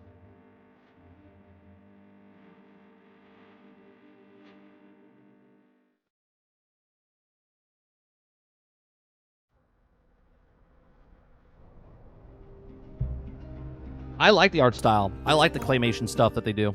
So when I was a kid, I spent a lot of my free time after I had exhausted all the books I wanted to read, exploring sort of all of these abandoned farms and forgotten places. And you really, when you walk through a forest in the South, you never know what you're going to find. Now, as a kid, I would already be I would already be at the backside of this little swamp, finding plants like great wild grapevines that were so thick and so gigantic you didn't have to climb them. Mysterious buildings, and they seem to have never served any purpose at all. So you wonder, what was this for? Why is this here? Where did these people who built it go? What happened? It doesn't take too long before the accumulation of mysteries demand an answer, and my imagination provided the answers. So I started inventing adventure stories as I was tramping around and exploring these places that usually featured monsters, and monsters became my best friends. That exhilarating sense of discovery, never knowing what you'll find, this sort of thing is what I wanted to create in a game. The genesis of Midnight was... It has like this little like even when she's not moving, it's got this little glitchiness to it. my desire to create a love letter to the South.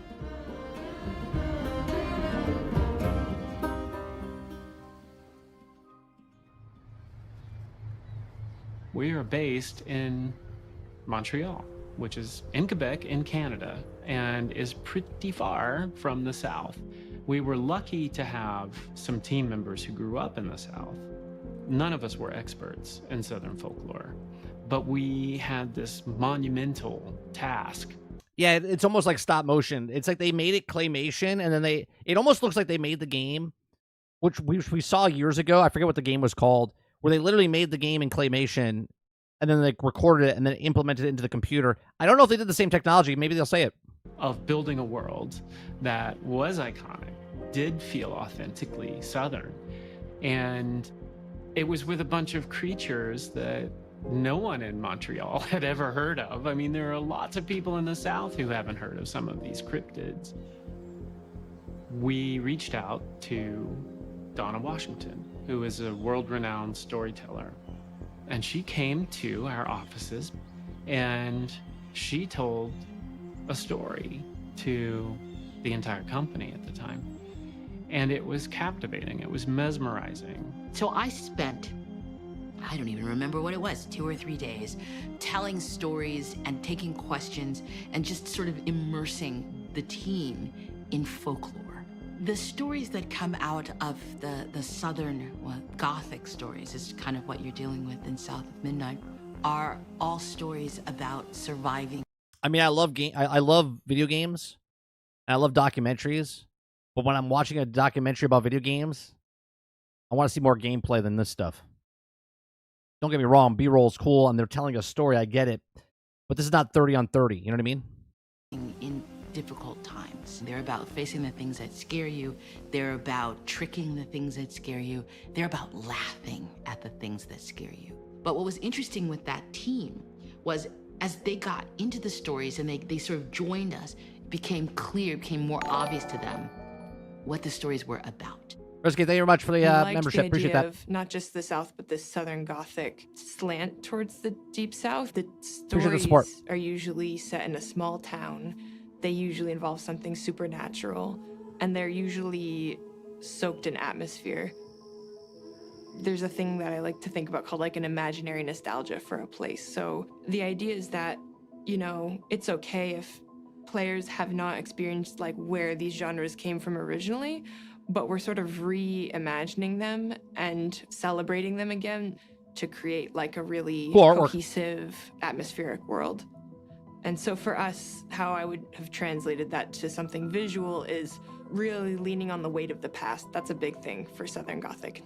Old decaying buildings, overgrowth, quiet places, old houses, places that tell a lot of old stories. And then there's the supernatural sort of magic realism element with ghosts and myths and legends. A lot of creatures in these folklore, they sort of balance on the edge between the known and the unknown. Almost all of the creatures within South of Midnight are inspired by folk tales from the various regions of the South.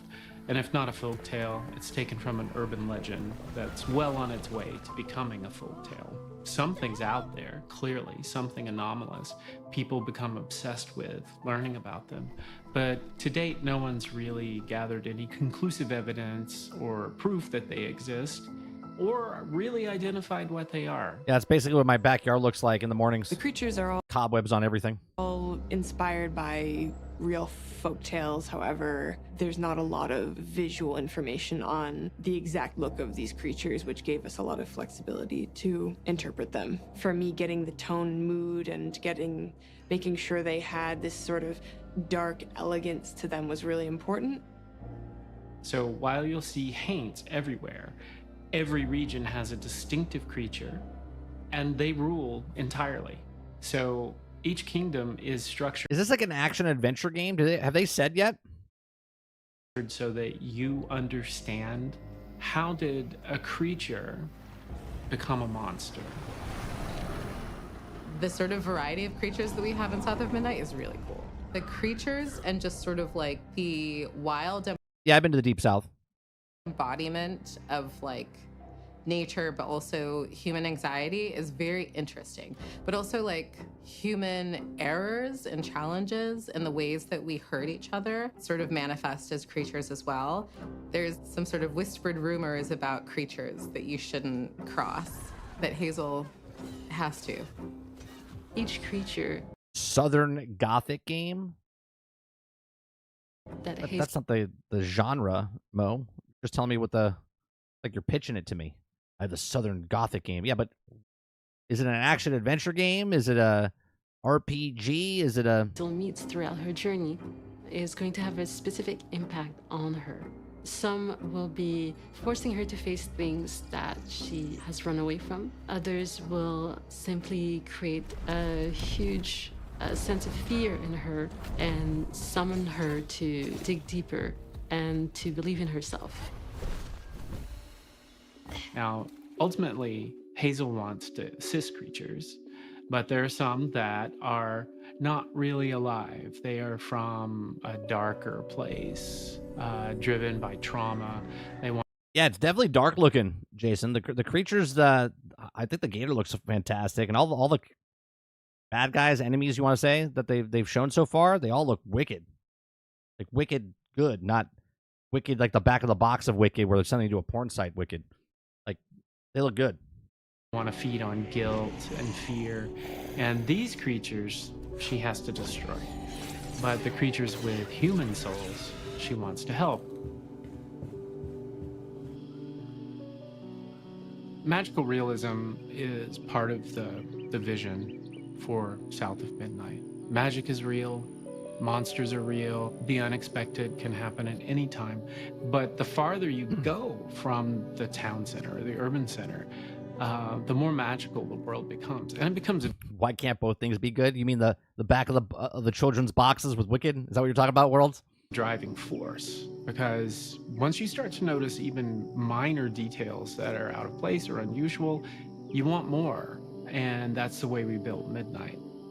For someone who, you know, is a practitioner of a fundamental magical form, Hazel, your character, I think she likes it too.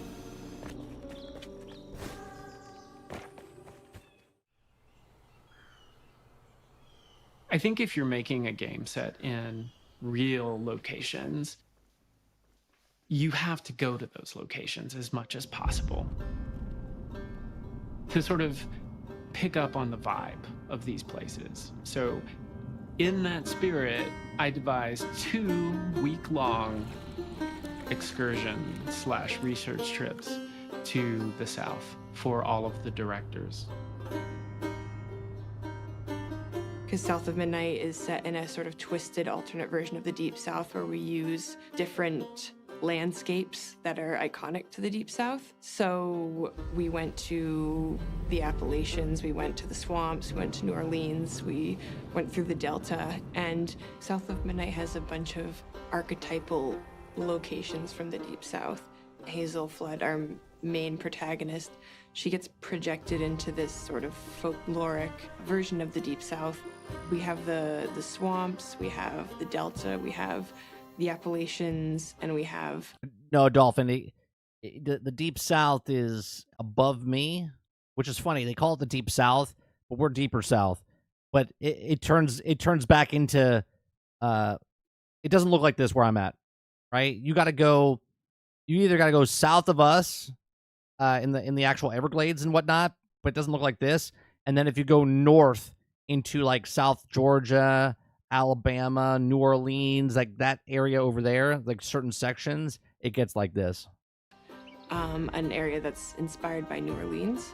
The landscapes they're almost like a character in and of itself in the game.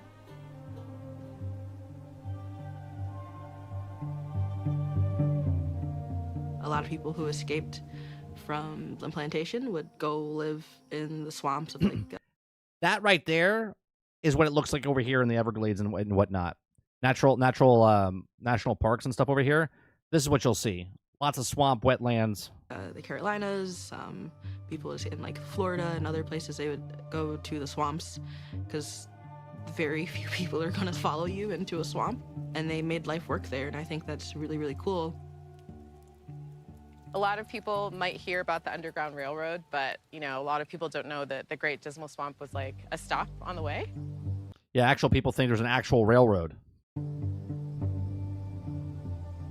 Imagining people build settlements out here is like really wild. Really, really wild. It's very inspirational, though. It is, because this is not a place I feel like you live voluntarily. Willingly, like you're doing it out of necessity. You got a big old mosquito on your head. These 2 people, besides research, would never be caught dead in a swampland. Yeah. She's like, you have a mosquito on your head. Yeah. You'll have about 1,000 of them if you go to the right spot. Did you get it? I did. Like, oh, yeah, it's pretty cool out here. You hold still. You got his mosquito on your head. So it actually is really nice to normalize this setting. And even as a game setting, this isn't This isn't a usual setting. I mean, it's a little daunting trying to bring that history to the forefront. You feel like a great degree of responsibility. Yeah.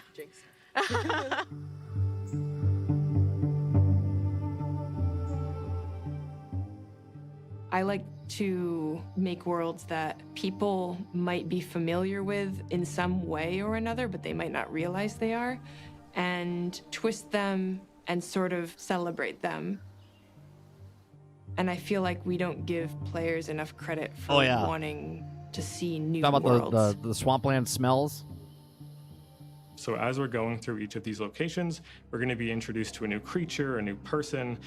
We get a really interesting look into what's happened to them and what we can do to possibly help them. So that mood is then going to expand out into the environment. So we have a central theme. How can we reflect that in the environment? Is it going to be dark and gloomy? Is it scary? If so, it's going to affect the time of day. If it's something a bit more cheery, you know, we can have that happening in the morning. The artists on our team have done such an incredible job really fleshing it out and making sure that the biome they're given really feels like that biome. And I would encourage people who are playing the game or watching gameplay to just look around and see what type of vegetation is there, what's on the ground, what materials, you know, are you walking over. Just look at the animals. Like, there's so many little details to make you feel like you're in the... That's the problem, though. A lot of people don't look at stuff like that. Like, you hear me and Sarge when we play Division 2 all the time, like how much detail and how much artwork goes into it. And you just run around, running over it, not really paying attention to anything, right? This looks great as far as the art style goes. The Deep South. I wanted to try and ground the game in the Deep South by establishing very authentic soundscapes. And we did that by employing Andy Martin to go actually into the swamps of Louisiana and record over the course of 6 months, I believe, at different times of year, to capture the sounds of the South and the swamps. And we also worked with Thomas Rex Beverly to get sounds of the Kentucky mountains and Tennessee landscapes and soundscapes.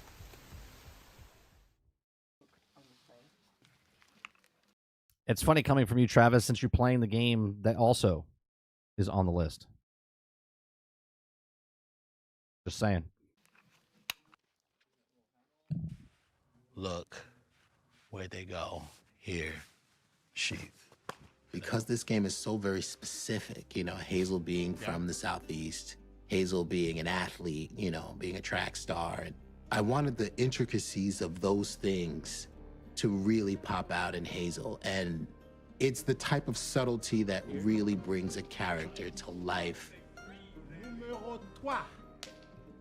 Hi, hon. How are you? I'm ready to go. Cool, let's rock.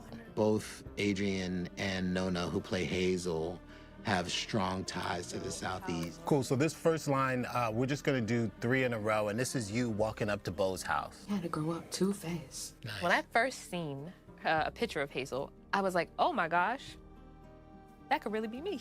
Just her facial structure resembled mine. So what I did is I dressed exactly like Hazel in my audition. And I had fun with it. It's a mug, I'll clean it up. Jeez. Your great-grandmother made this. And you never told me that. And I would say that some of the details that I really hone in on is the accent. Oh my God, who would do that to a kid? My family's from North Carolina, so I had a background of what that accent would sound like. And yeah, it's Jar Jar. I had a little bit of training to help me with just to really precisely place it where it needed to be. And then with her attitude, I just got to make sure I am in a spunky, ready pace.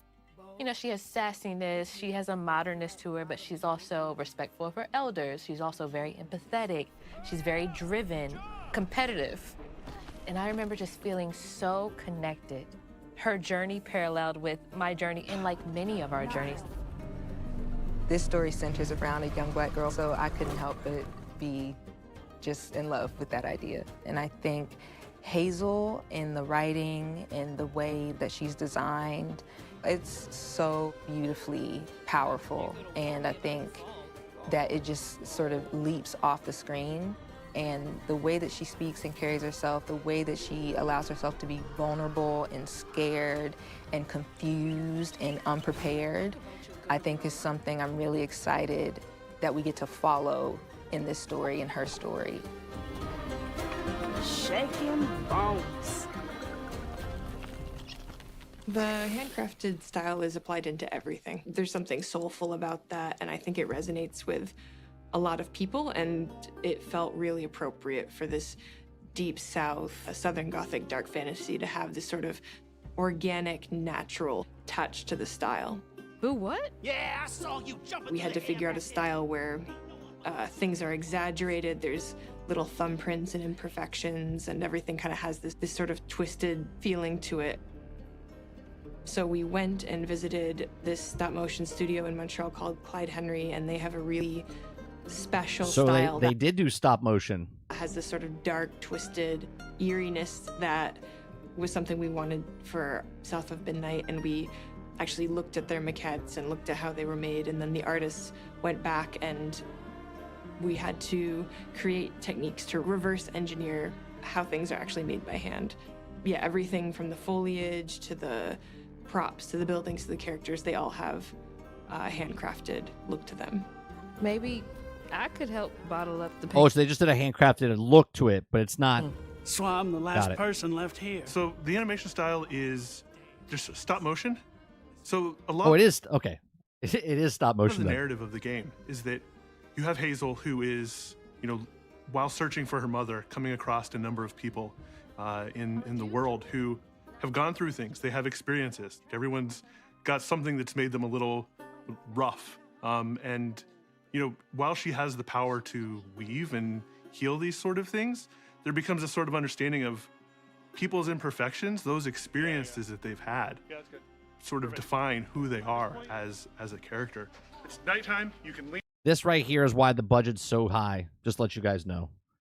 The mocap, renting the studio, capturing all the stuff. Like, this is why budgets blow up so much. But they're starting to go banging on door to door to each house. And so the stop motion treatment gives us the opportunity to bring in those little moments of friction, of imperfection, individuality. You feel it in the animation, you feel it in the motion, you feel it in performances, and that matches what you feel in the narrative and the relationships you have with characters. One take. Yeah. Hazel is coming into her power. She's a young woman who, through this adventure, finds the true nature in herself as a leader. She finds her magical powers. She's still costs money, Mo. It's not like it's free.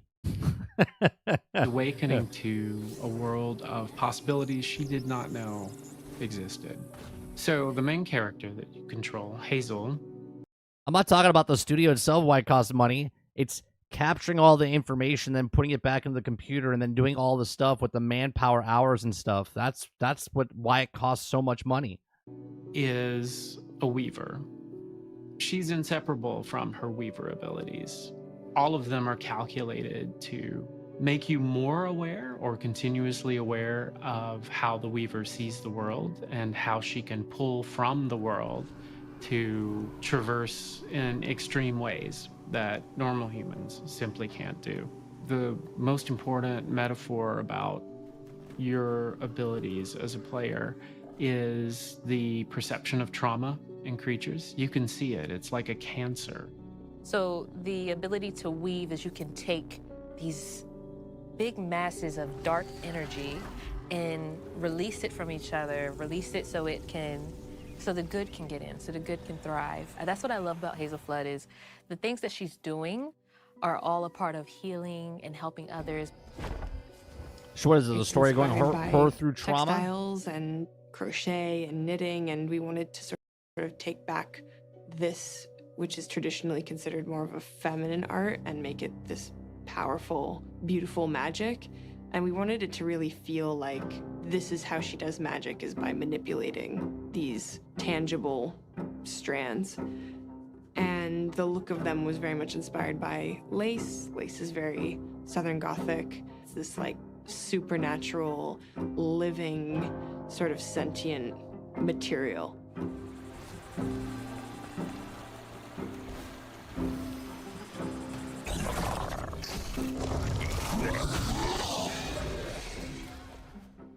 I have to see more of the combat.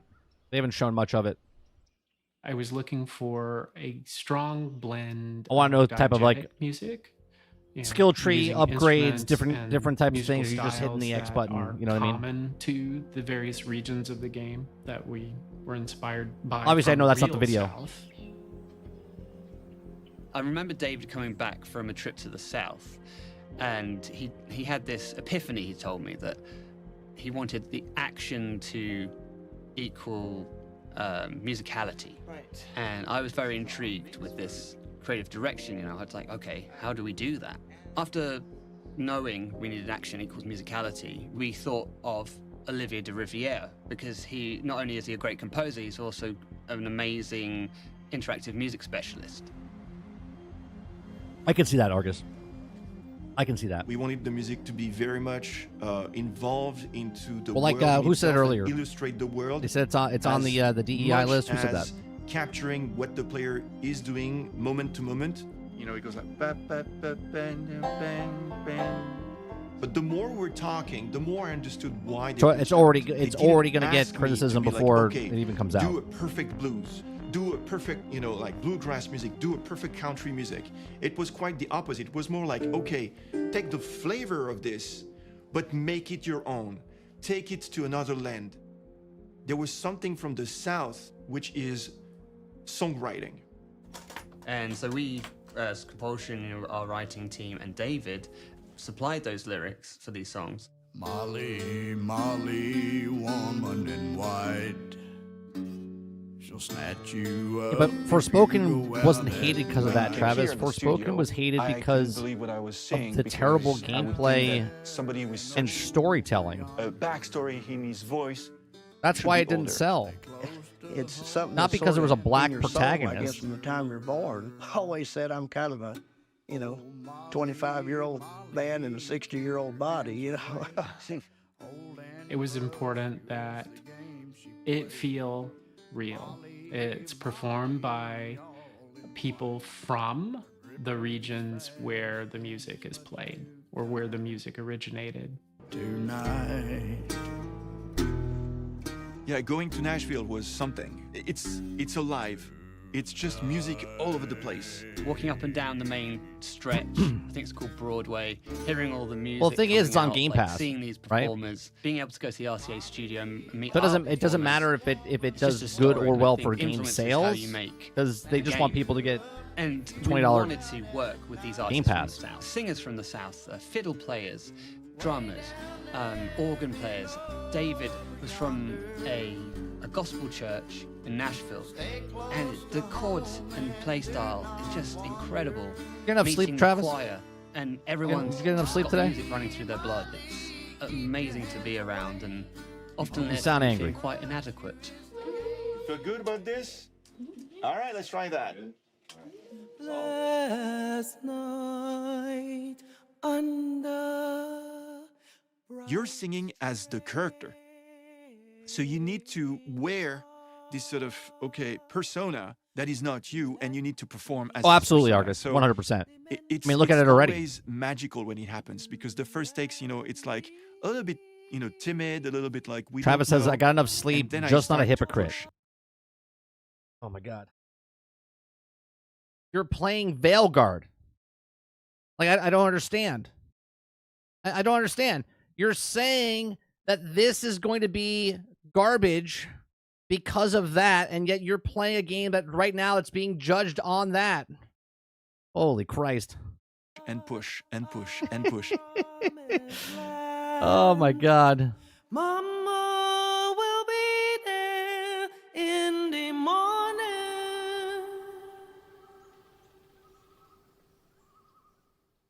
Audio design is sort of interactive.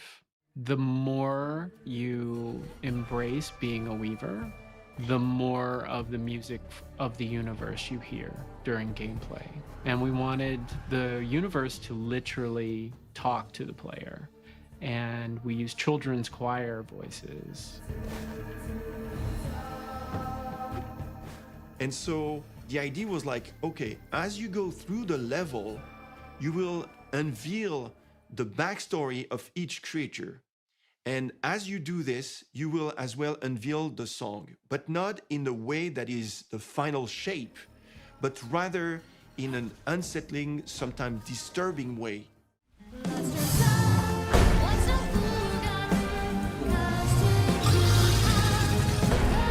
That's cool. There is this entity that is very evil, and we said, okay, this is completely out of the scope of, let's say, guitars, banjo, all of this. This is like massive, and it can take over, yourself. So we were like, we need something that is completely different and something that is impressive.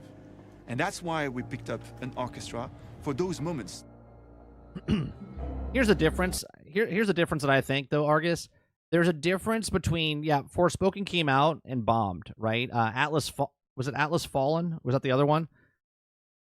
These studios took a risk, and it failed, right?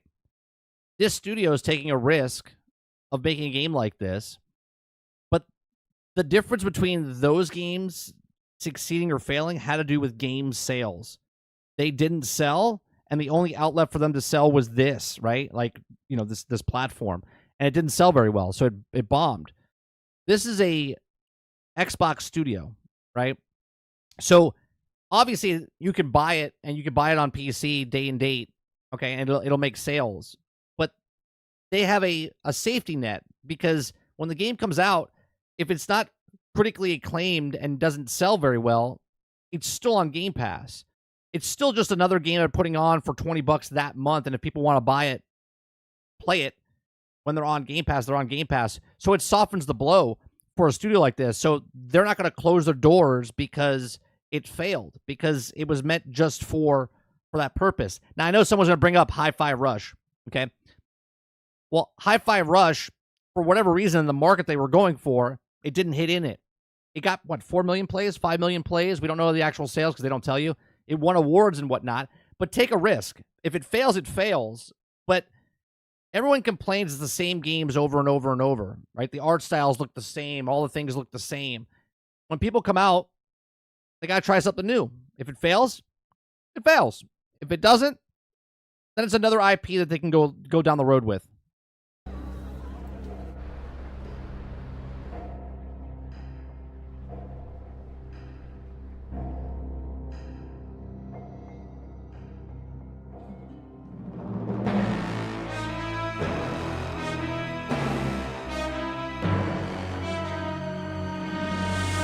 So far what they've shown, Jason, as far as the art style, the sound design, the music, I see a lot of rewards, like nominations next year during next year's Game Award show, because this comes out next year, right? Early next year. The process of us recording with everyone together is fairly... It's a Game Award show, but any award show. It puts a little bit more onus on the performance and making sure that the balance, the blend, all those musical details are really finessed. That was why we thought that was so interesting. Like the orchestral textures which felt out of place in the Deep South. By cleaning those zones of those entities, you removed the out of place, the orchestral textures, and replaced those with voices and with grounded instrumentation and the ambience that returned.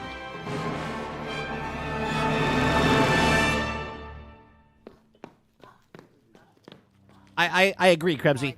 That's why I said I like this type of stuff, but when I'm watching a video game, knowing about a video game, I want to see more gameplay than behind the scene type of stuff. But this is not like false advertisement. It's a doc, right? It's a documentary of them making this game. So, but I agree. I would like to see more gameplay. Because it's more like... But they'll have time to do that, right? They're still early on here. He's putting me down. I guess he has me at the waist. She's like... Not in the video, by the way. I mean, down the road, they'll start talking about gameplay. Yeah. She's like this, so she just exaggerated more. Let's do one more. Yes. Good look. Knees up.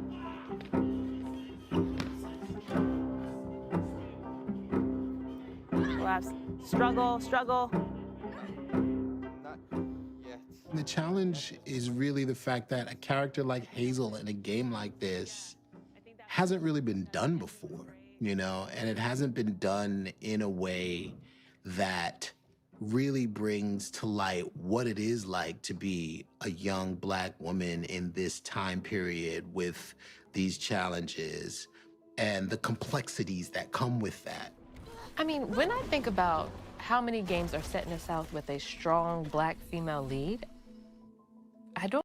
Hold on a second, because now they're going down. Now they're going down the rabbit hole. Now they're going down the rabbit hole. Okay, because how many games have taken place in the Deep South? Just start there, right? Just start there. How many games took place in the Deep South, let alone a Black main protagonist in the Deep South, right? How many games are set in the South with a strong Black female lead? I don't recall that many. That in itself shows how important this is. I think it's really cool that a little Black girl could cosplay Hazel with the hair that's growing out of her head. It's nice to see yourself reflected in a piece of I don't know when media, this comes out, and Nate. not in a way that feels stereotypical or inauthentic. Like Hazel, we can be weavers, we can be fairies, we can be magic users. We can do a lot more than just, I think, what people assign to the South. We hope that one day you'll be able to play a character like that. But it's really important that Hazel's story is relatable to a lot of different people. Like, I think you don't have to also be like a Black woman to understand and relate to Hazel. You know, she's battle ready, but then she's also, There's a good save there. You don't have to be a Black woman to play this game. Well, thank God for that. you know, opening up to her inner child. You just you just lost a crap ton of sales and went, oh, wait a minute. All right. And then it gets really dangerous at other times. She's kind of doing a little bit of it all. I think it shows how expansive this world is. Whether these people are humans or they're a giant necrotic alligator, all of these creatures. Now, see, the first thing that comes to mind when I look at this was not Black protagonist. Okay? It wasn't anything to do that she was a girl. I looked at this and said, I like the art style. I like the sound design.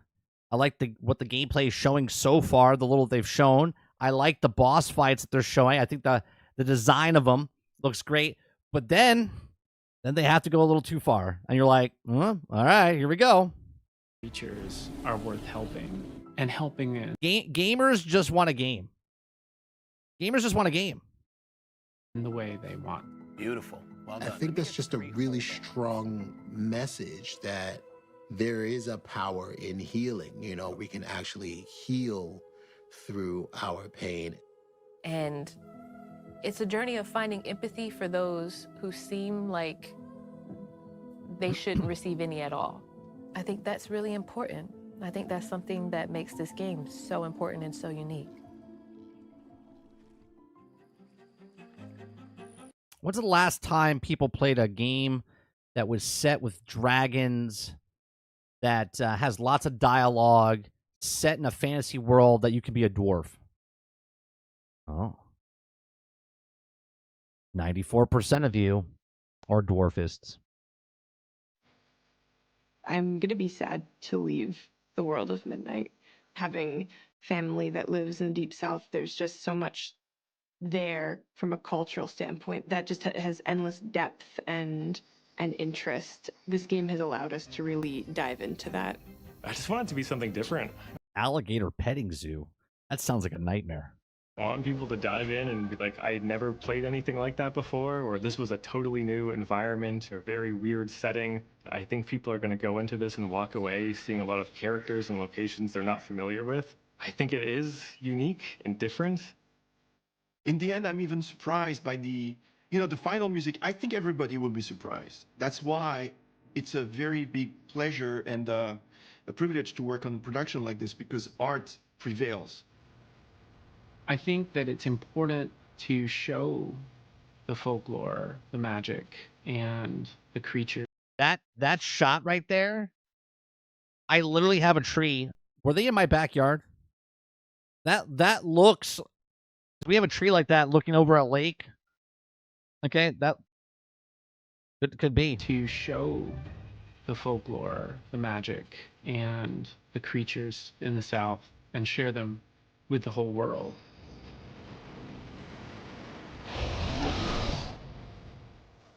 Here's the thing, right? Thank God 27 minutes of this 30-minute video was showing off the game, talking about what the game was, what they did to make the game, the art style, sound, the design, and everything.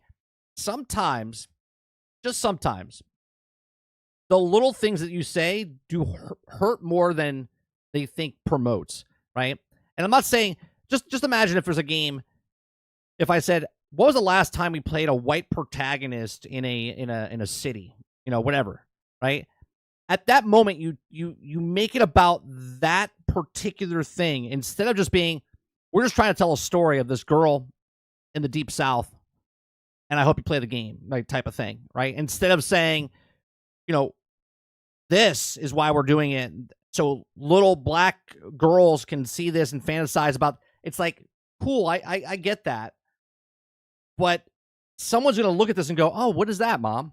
Can I play that game?" They'll be like, "Well, no, it's a little dark and doomy or whatever." But when they're playing the game, you're just playing the game and getting to know the character, telling the story. But they kind of force it on you, and I think that was a mistake at the very end there. If they just stayed quiet and said, "We're just telling a story of," what was the character's name? Right? We're just telling a story of this character in the Deep South, of this character in the Deep South. I don't need to be that colored skin to understand the story they're telling. I just want to play the game and tell me the story. And I think sometimes when they do promotional stuff like this, they get carried away because they feel like, well, if we say this, I think it pushes more people away than it brings people in. But that's just me. Obviously, we'll play it. Right? Obviously, I'll play it. It's on Game Pass, right? So we'll give it a shot when it comes out.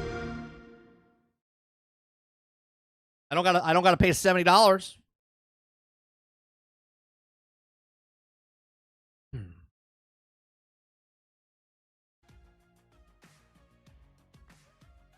I just think sometimes when they talk about games like this, they go overboard, and it's like, why? First of all, the likelihood of the demographic that you're going for, watching that documentary and sitting there and watching it for 30 minutes to get to that point is probably very little.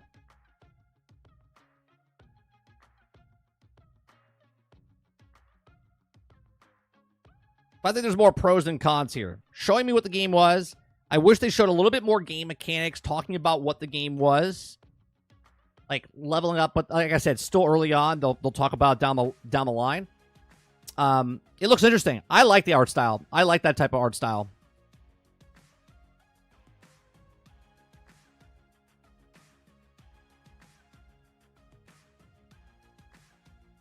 There's not a lot of black characters. They're happy because there are not many, like she said.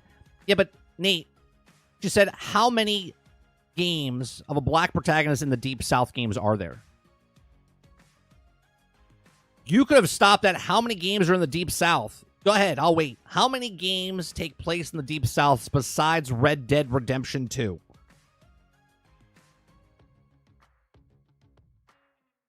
How many other games take place in the Deep South? Regardless of what color the protagonist is.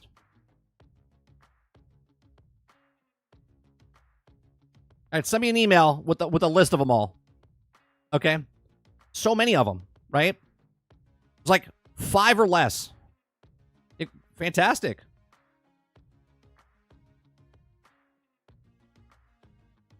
My whole point is breaking it down to that specific thing is dumb.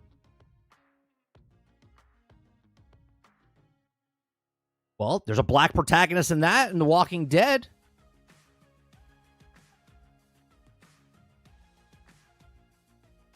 Sorry, Crowded. Crowded says, hey, Mike, I don't know if you knew this, but this is my fault that Dragon Age failed. So I'd like to take a moment to publicly apologize. I'm sorry that the game was a piece of shit. Thank you. Well, I'm here to tell you right now, we don't care. Let me tell you something. We don't care. Jerry.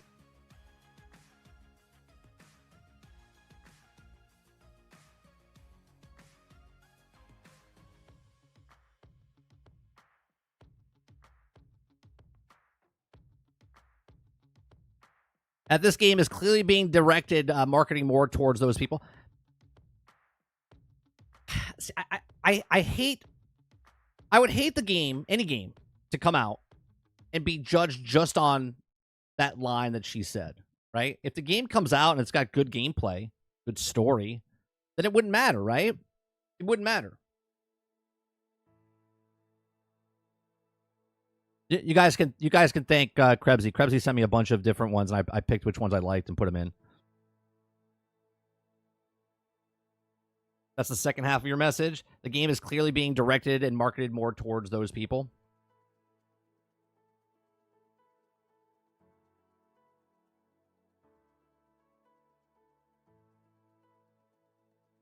Just when you're marketing something, like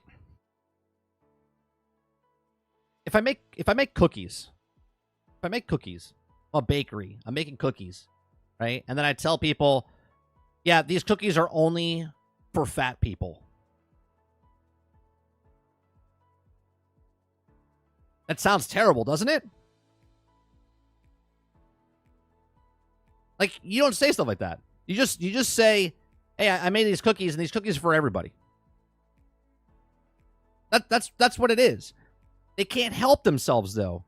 They feel like they have to say it. They're like, well, this is for this compartmentalized person. This is for this compartmentalized person. Instead of going, we made this game for everybody. Anyone that's ever had a struggle in their life, this is about redemption, coming back, takes place in the Deep South, right? No, they gotta make it about identity. Identity.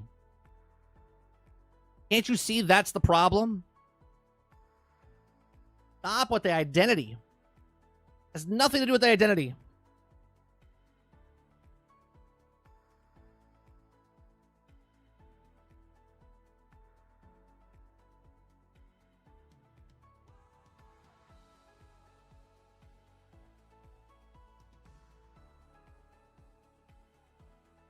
I didn't read the first part. Where was the first part? I have to scroll back up. Hold on. Sorry. Robert Jones? No, that's not it. What was the... Is it the Robert Jones one?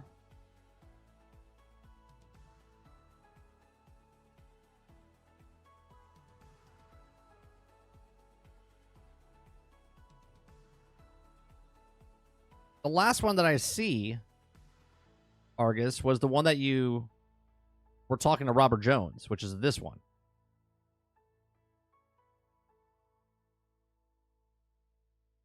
Okay. Well, see, I didn't read it because you said at Robert Jones. Yeah. So, to be fair, there are plenty of people who game, and having a black main character is enough for them to not want to play the game. Remember, black people are only 13% of the U.S. population. Yeah, but we're talking about the world.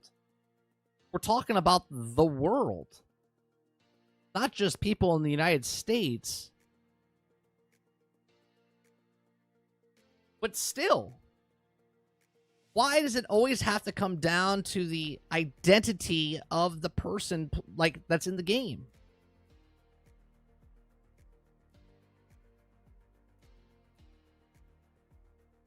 I truly don't care who the character is in the game.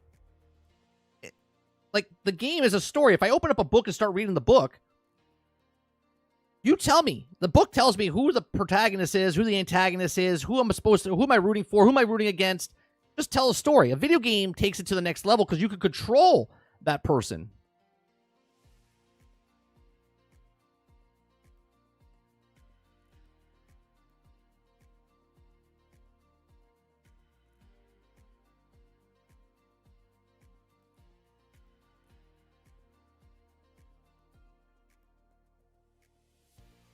That's not it. We're not triggered, Nate. No one's triggered. We're triggered on the part of you don't need to make it, right? Before Master Chief took his helmet off, did you know what color of skin he was? No, you just played the game. When you played Metroid back in the day, did you know it was a girl behind it? No, you didn't. You just played the game. It didn't matter. It doesn't matter what the skin is.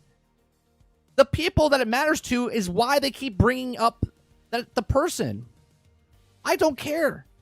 If it's a black character, great. It's a black character. Tell me a story. It takes place in the Deep South. Great. But now, it's more than that. And it's like, why does it have to be more than that? Why can't you just tell a story?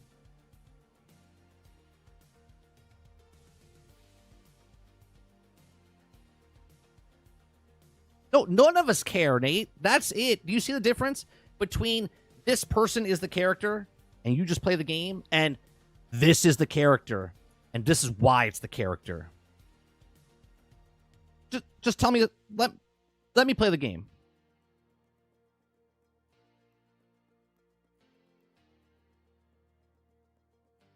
It's not about being proud of it.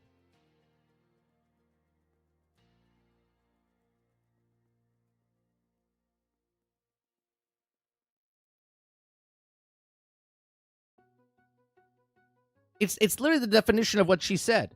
How many games with a black protagonist in the Deep South are there?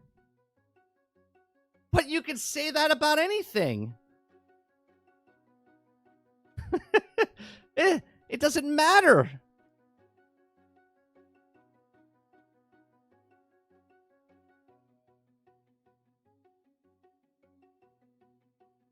Sure, Jones.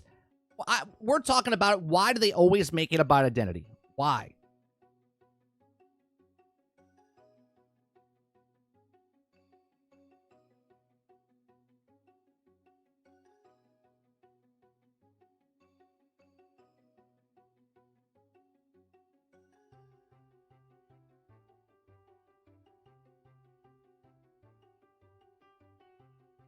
Lucas says, I'm really hard to explain representation. For example, I'm Puerto Rican. Most of the heroes I love are white. My favorite superhero is Superman. When Miles Morales released, I was not longer a kid. But imagine it would have been cool to have Miles Morales grow up. Here's my nephew, who's a white kid. White is white. Pasty white. Loves Miles Morales Spider-Man. It doesn't matter, right? There's a Spider-Man that's white, but he likes Miles Morales. Why? Who knows? Because it doesn't matter. He likes the characters that he likes. You see what I'm saying? It's not about identity. He doesn't like Spider-Man Miles Morales because of his skin color. He likes him because it might be cool looking costume, or he likes the way he talks, or he just thinks he's cool looking, right? That's it. There's no deeper level than that.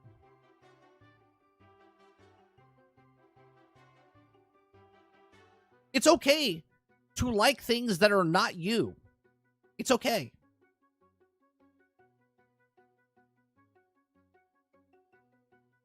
One of my favorite comedians growing up, Eddie Murphy. Not because he looked like me, because he was funny. Richard Pryor. Not because he looked like me, not because I felt like I got along with him. I was a kid laughing my ass off and said, this guy's good.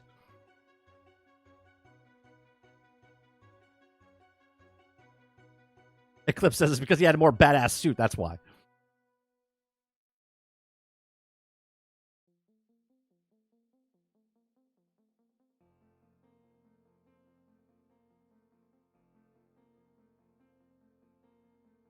I don't care. I personally don't care. Like Okuda Papa saying, I don't care about your sex in the video game. I don't care about your gender in the video game. I don't care about your race in the video game. All I care about the video game is it a good video game? Did you tell a good story? Awesome.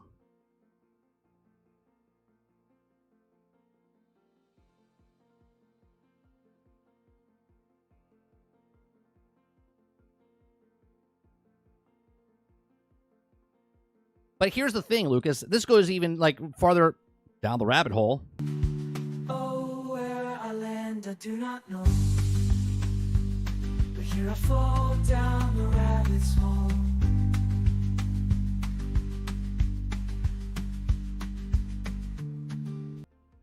Right? So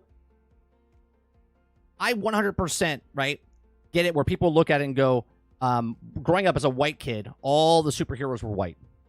And that's why I liked them. Farther from the truth. Okay? I understand that people want to look for something, and this is what's great about it. You grow up, you were inspired by, let's just talk superheroes. You're inspired by superheroes. The person that created the superheroes created all these superheroes. Nobody else is creating superheroes. Okay? So, if you grow up and then want to become and make superheroes so other people can, start liking superheroes from different nations and races and genders and stuff, then make them. Make them. And that is the problem, that they don't make them, they swap them. And that is the problem people have, right? That is the problem people have. Look.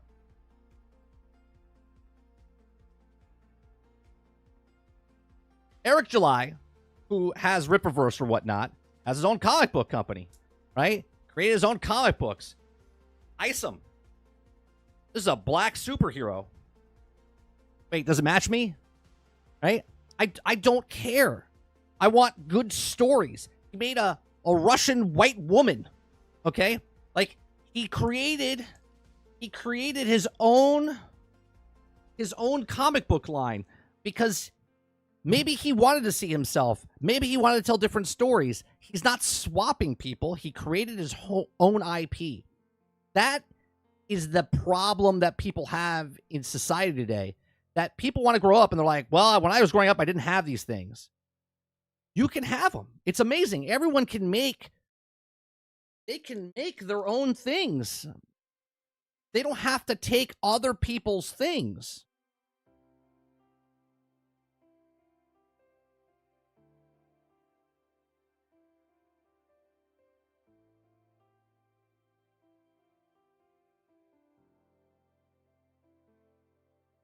You see what I'm saying?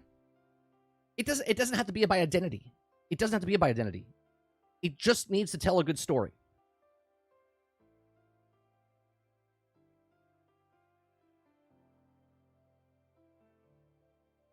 Cool Bama says, I enjoyed playing a white lesbian in The Last of Us Part 2. That's how you feel.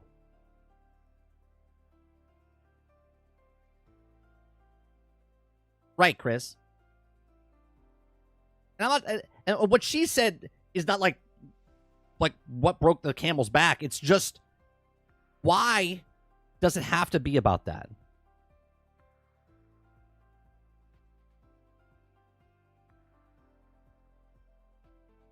Aldete says, I had a Puerto Rican superhero a full year before Miles Morales. He had showed up on Fantastic Four comic book 2010. Miles Morales was added in 2011. Flip says, Jon Stewart, not the comedian, is my favorite Green Lantern. Never liked Hal Jordan. I think he was a nerd.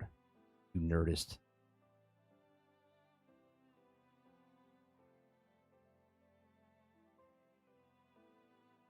Sarge says, made his own characters. WTF, call the police.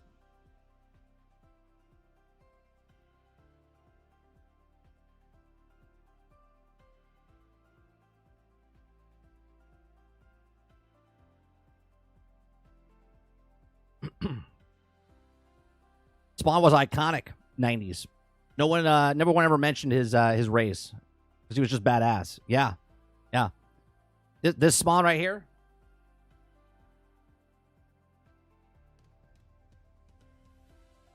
Spawn's awesome. Look at that.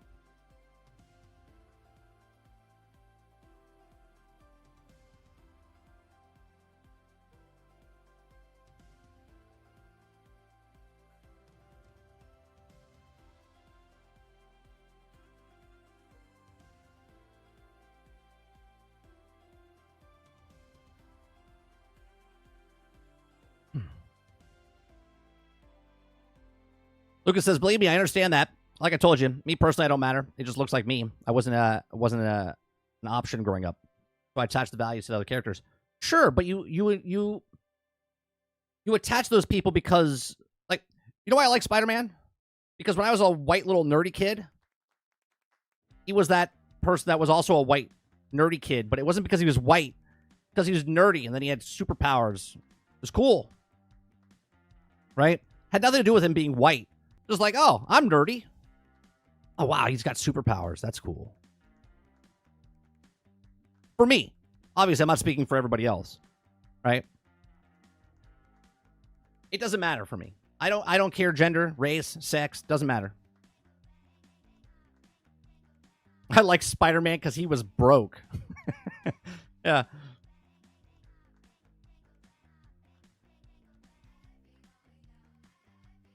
Yeah, one side is they want to see themselves in the video game, and two is if they can't see themselves in the video game, they change the character that's already in a video game, in a comic book, in a thing, to make it to what they want to see. Instead of making something new to make it what you want to see. Right?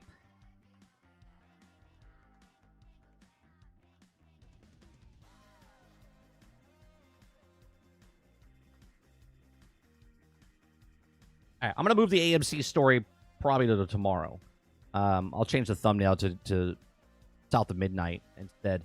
Because I was going to talk about AMC. They're trying to change the theaters up, which then I was going to go into Mission Impossible, what they have to make in the theaters and whatnot. So we'll move that to tomorrow. If you guys like what I do here, we just talk, have conversations about video game topics, which then go into real-world events sometimes. But we watch videos, have conversations. If you like it, hit that like button, hit that subscribe button. If you'd like to go above and beyond that, become a member as little as $5.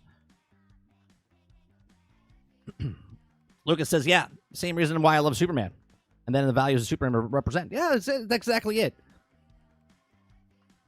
It shouldn't matter what we look like. It should matter what the values are that we have as people, right? It shouldn't matter what the person looks like.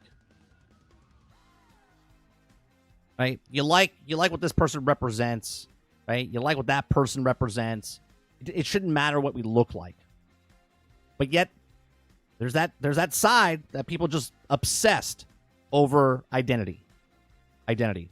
They want to be accepted, but yet they want to make their own little section, which is against everything that they want, right? I want to be accepted, but no one accepts me, so I'm going to make my own thing here. Over here, so I feel accepted.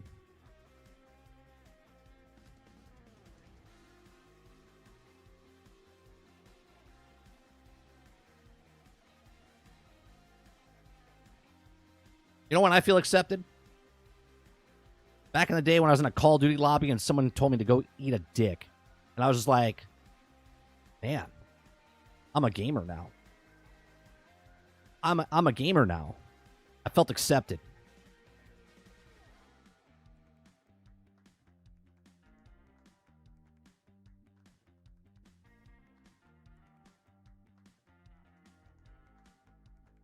Yeah, my three Marvel characters that I loved the most were Spider-Man, Wolverine, and Hulk.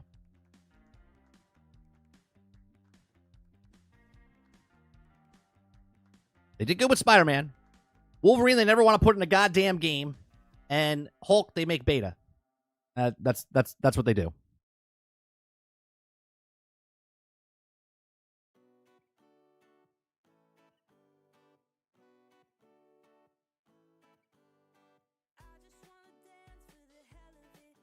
I don't think they. Well, here I'll look that up real fast. I'm not even sure if I. Let me look it up real fast.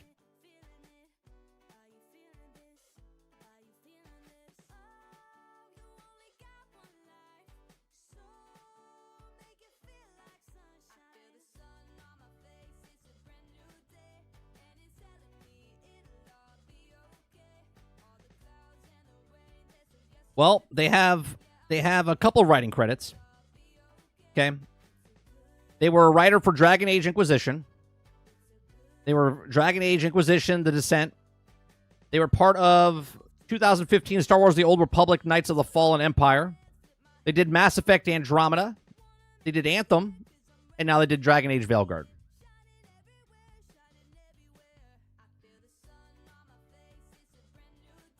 Now that's the writer of the game. Now, I don't know if there's another writer. That's one writer, which is Courtney Woods.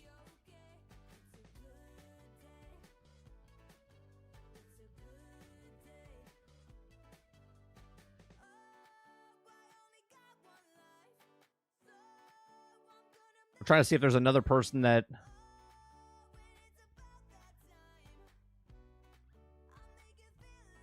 Nope. Just Courtney Woods.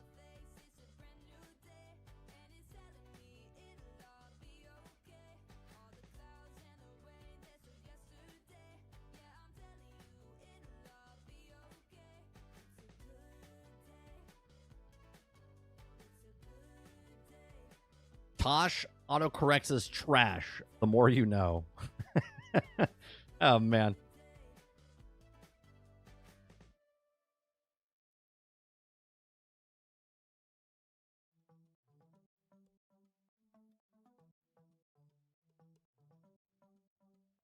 Nate says, so because they were proud of being black, who are they trying to accept by the sounds to me that they were proud of having a black character, and many of it is known as those people want to be accepted? Nate, they are accepted, at least by me. I don't care if you're black. Here's the beautiful part. Everyone on my channel right now is just a name. I only know what color skin you are because you've told me what color skin you are. I treat everyone exactly the same, just like I do in real life. Doesn't matter if you're black, white, Spanish, right? Doesn't matter. Everyone is treated the exact same.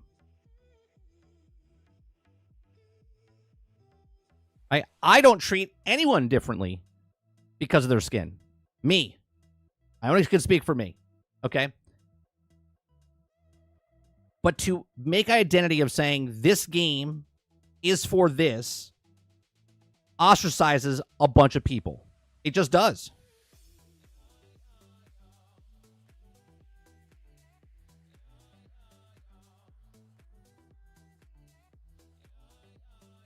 Because people don't want to be preached to. People don't want to be told what to like and why they should like it. You should like this because this is because of this identity. People don't like that. People just want to be like, hey, we have a game, and this is the character. Right? And you're like, cool. Then people just judge the game on the thing. But when you start, and it's just like the review process. Every time someone gives a 1 or a 0, someone's going to give a 9 or a 10, regardless if they like the game or not. They're just going to do it because it's in spite of the people that hate it. Right? These people are giving good, positive reviews because these people hate it. And these people are giving negative reviews because these people love it. Same exact thing. Right? Okay? And then there's everyone else. The majority of everybody else is in the middle.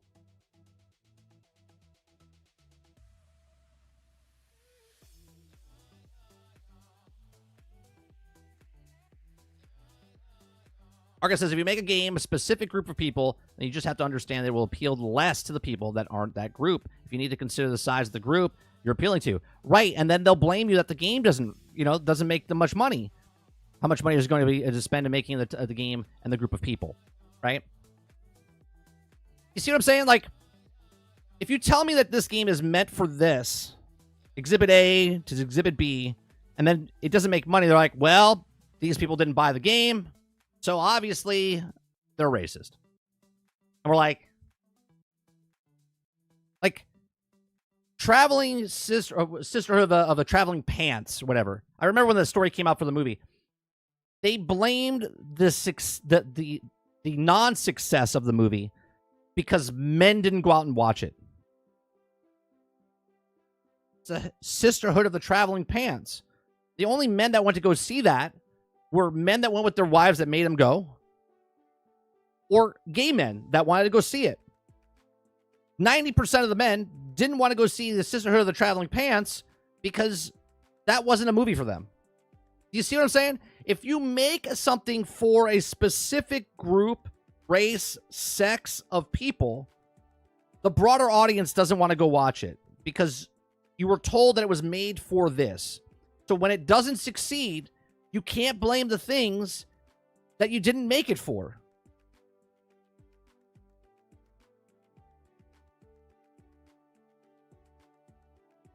But you never notice how accept people be when they change a white hero to a black, no matter how good of a job they do.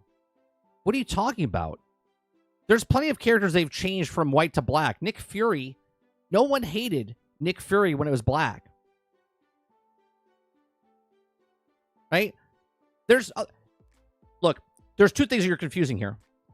The people that like to switch things because they're switching it because reasons is different than just making a character and then making that thing.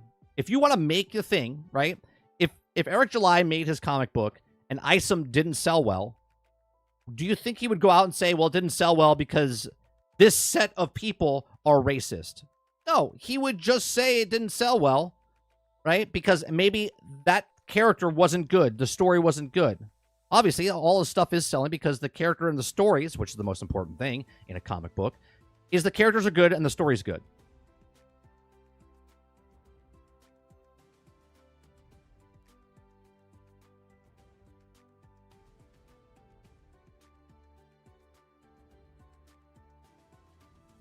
Water says, actually, people forgot that Nick Fury was white. Yeah.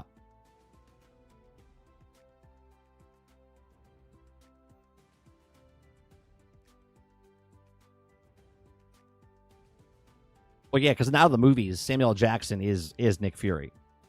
100%.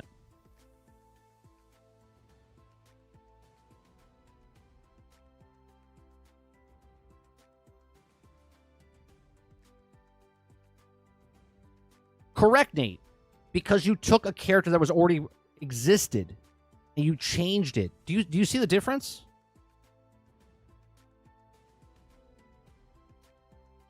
What about if they did a movie about Martin Luther King, but I don't know, a white actor, Tom Hanks played Martin Luther King? I would hope you'd be upset about that. Hell, I would be upset with that. Like, why? Like, why?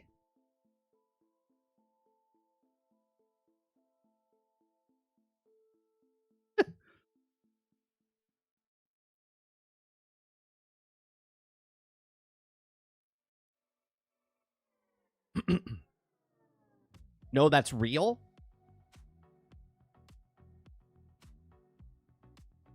So then you're okay with them changing, then the people that made the movie about Cleopatra and changed her, then that's viable then, right? Because they changed it because that's not what she was. Right? They changed Cleopatra to a black woman, which she wasn't. That's real. That's not fiction. Right? Swapping a character, real or fake, already established, is frowned upon because it was already established. Make a new character. Tell a new story. That's what people have a problem with.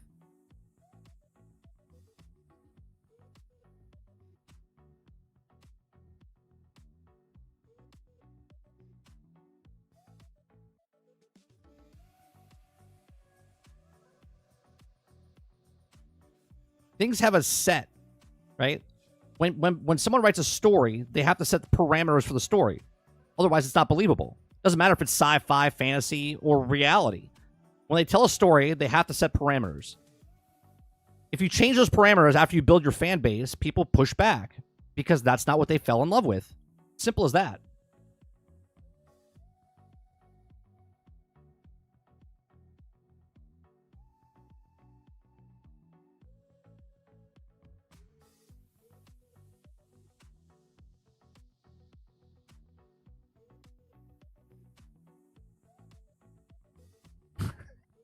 Water Bear says, I wouldn't be as long as he did it in the Forrest Gump voice. I was trying to think about what his accent is and trying to put it with Martin Luther King's speech. I can't do it. In my head, I can't do it.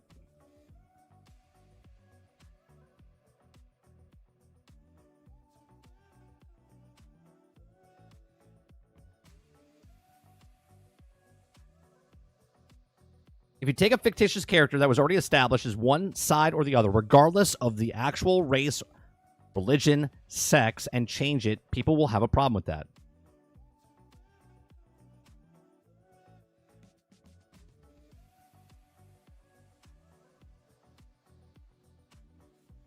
You know why Miles Morales is not really a big problem? Because he's a new character. He didn't replace the other character. You see the difference?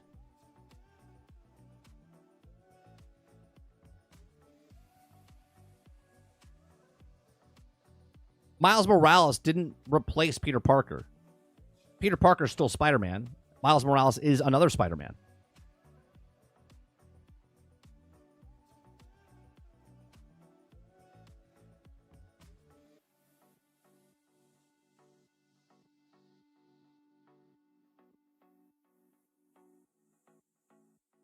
sure, I'll turn. But again, Peter Parker's still alive.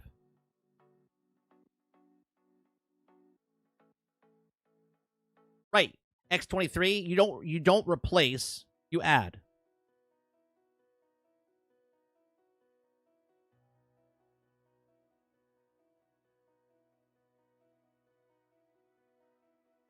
Because he's mixed?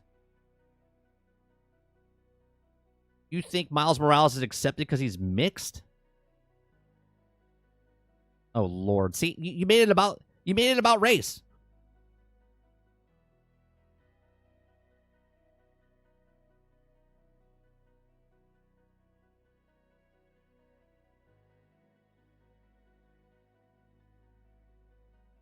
Captain America has respect for Miles because they're all from the same place.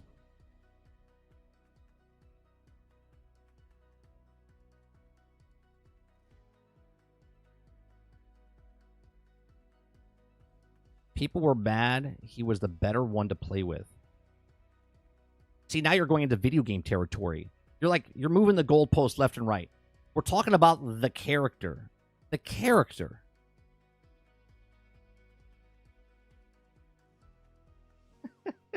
We're talking about character.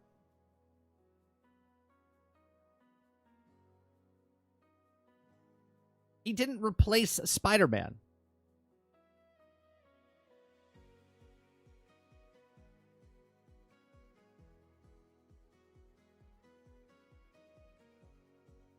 Spiderman. Spiderman.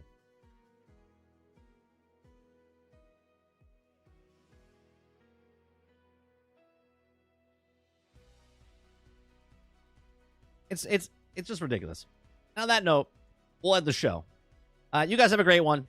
I appreciate it very much. We'll be back tonight, 8 p.m. Eastern, for some video games. I'm not sure what we're going to be playing. I might pick up Call of Duty again and maybe finish out the campaign tonight. Not sure. We'll figure out something. It is Tuesday, so it's not shooting the shit with Sarge. So we'll play something tonight. Appreciate it very much. You guys have a great rest of your day, evening, or afternoon. I'll see you guys in the next one. Peace.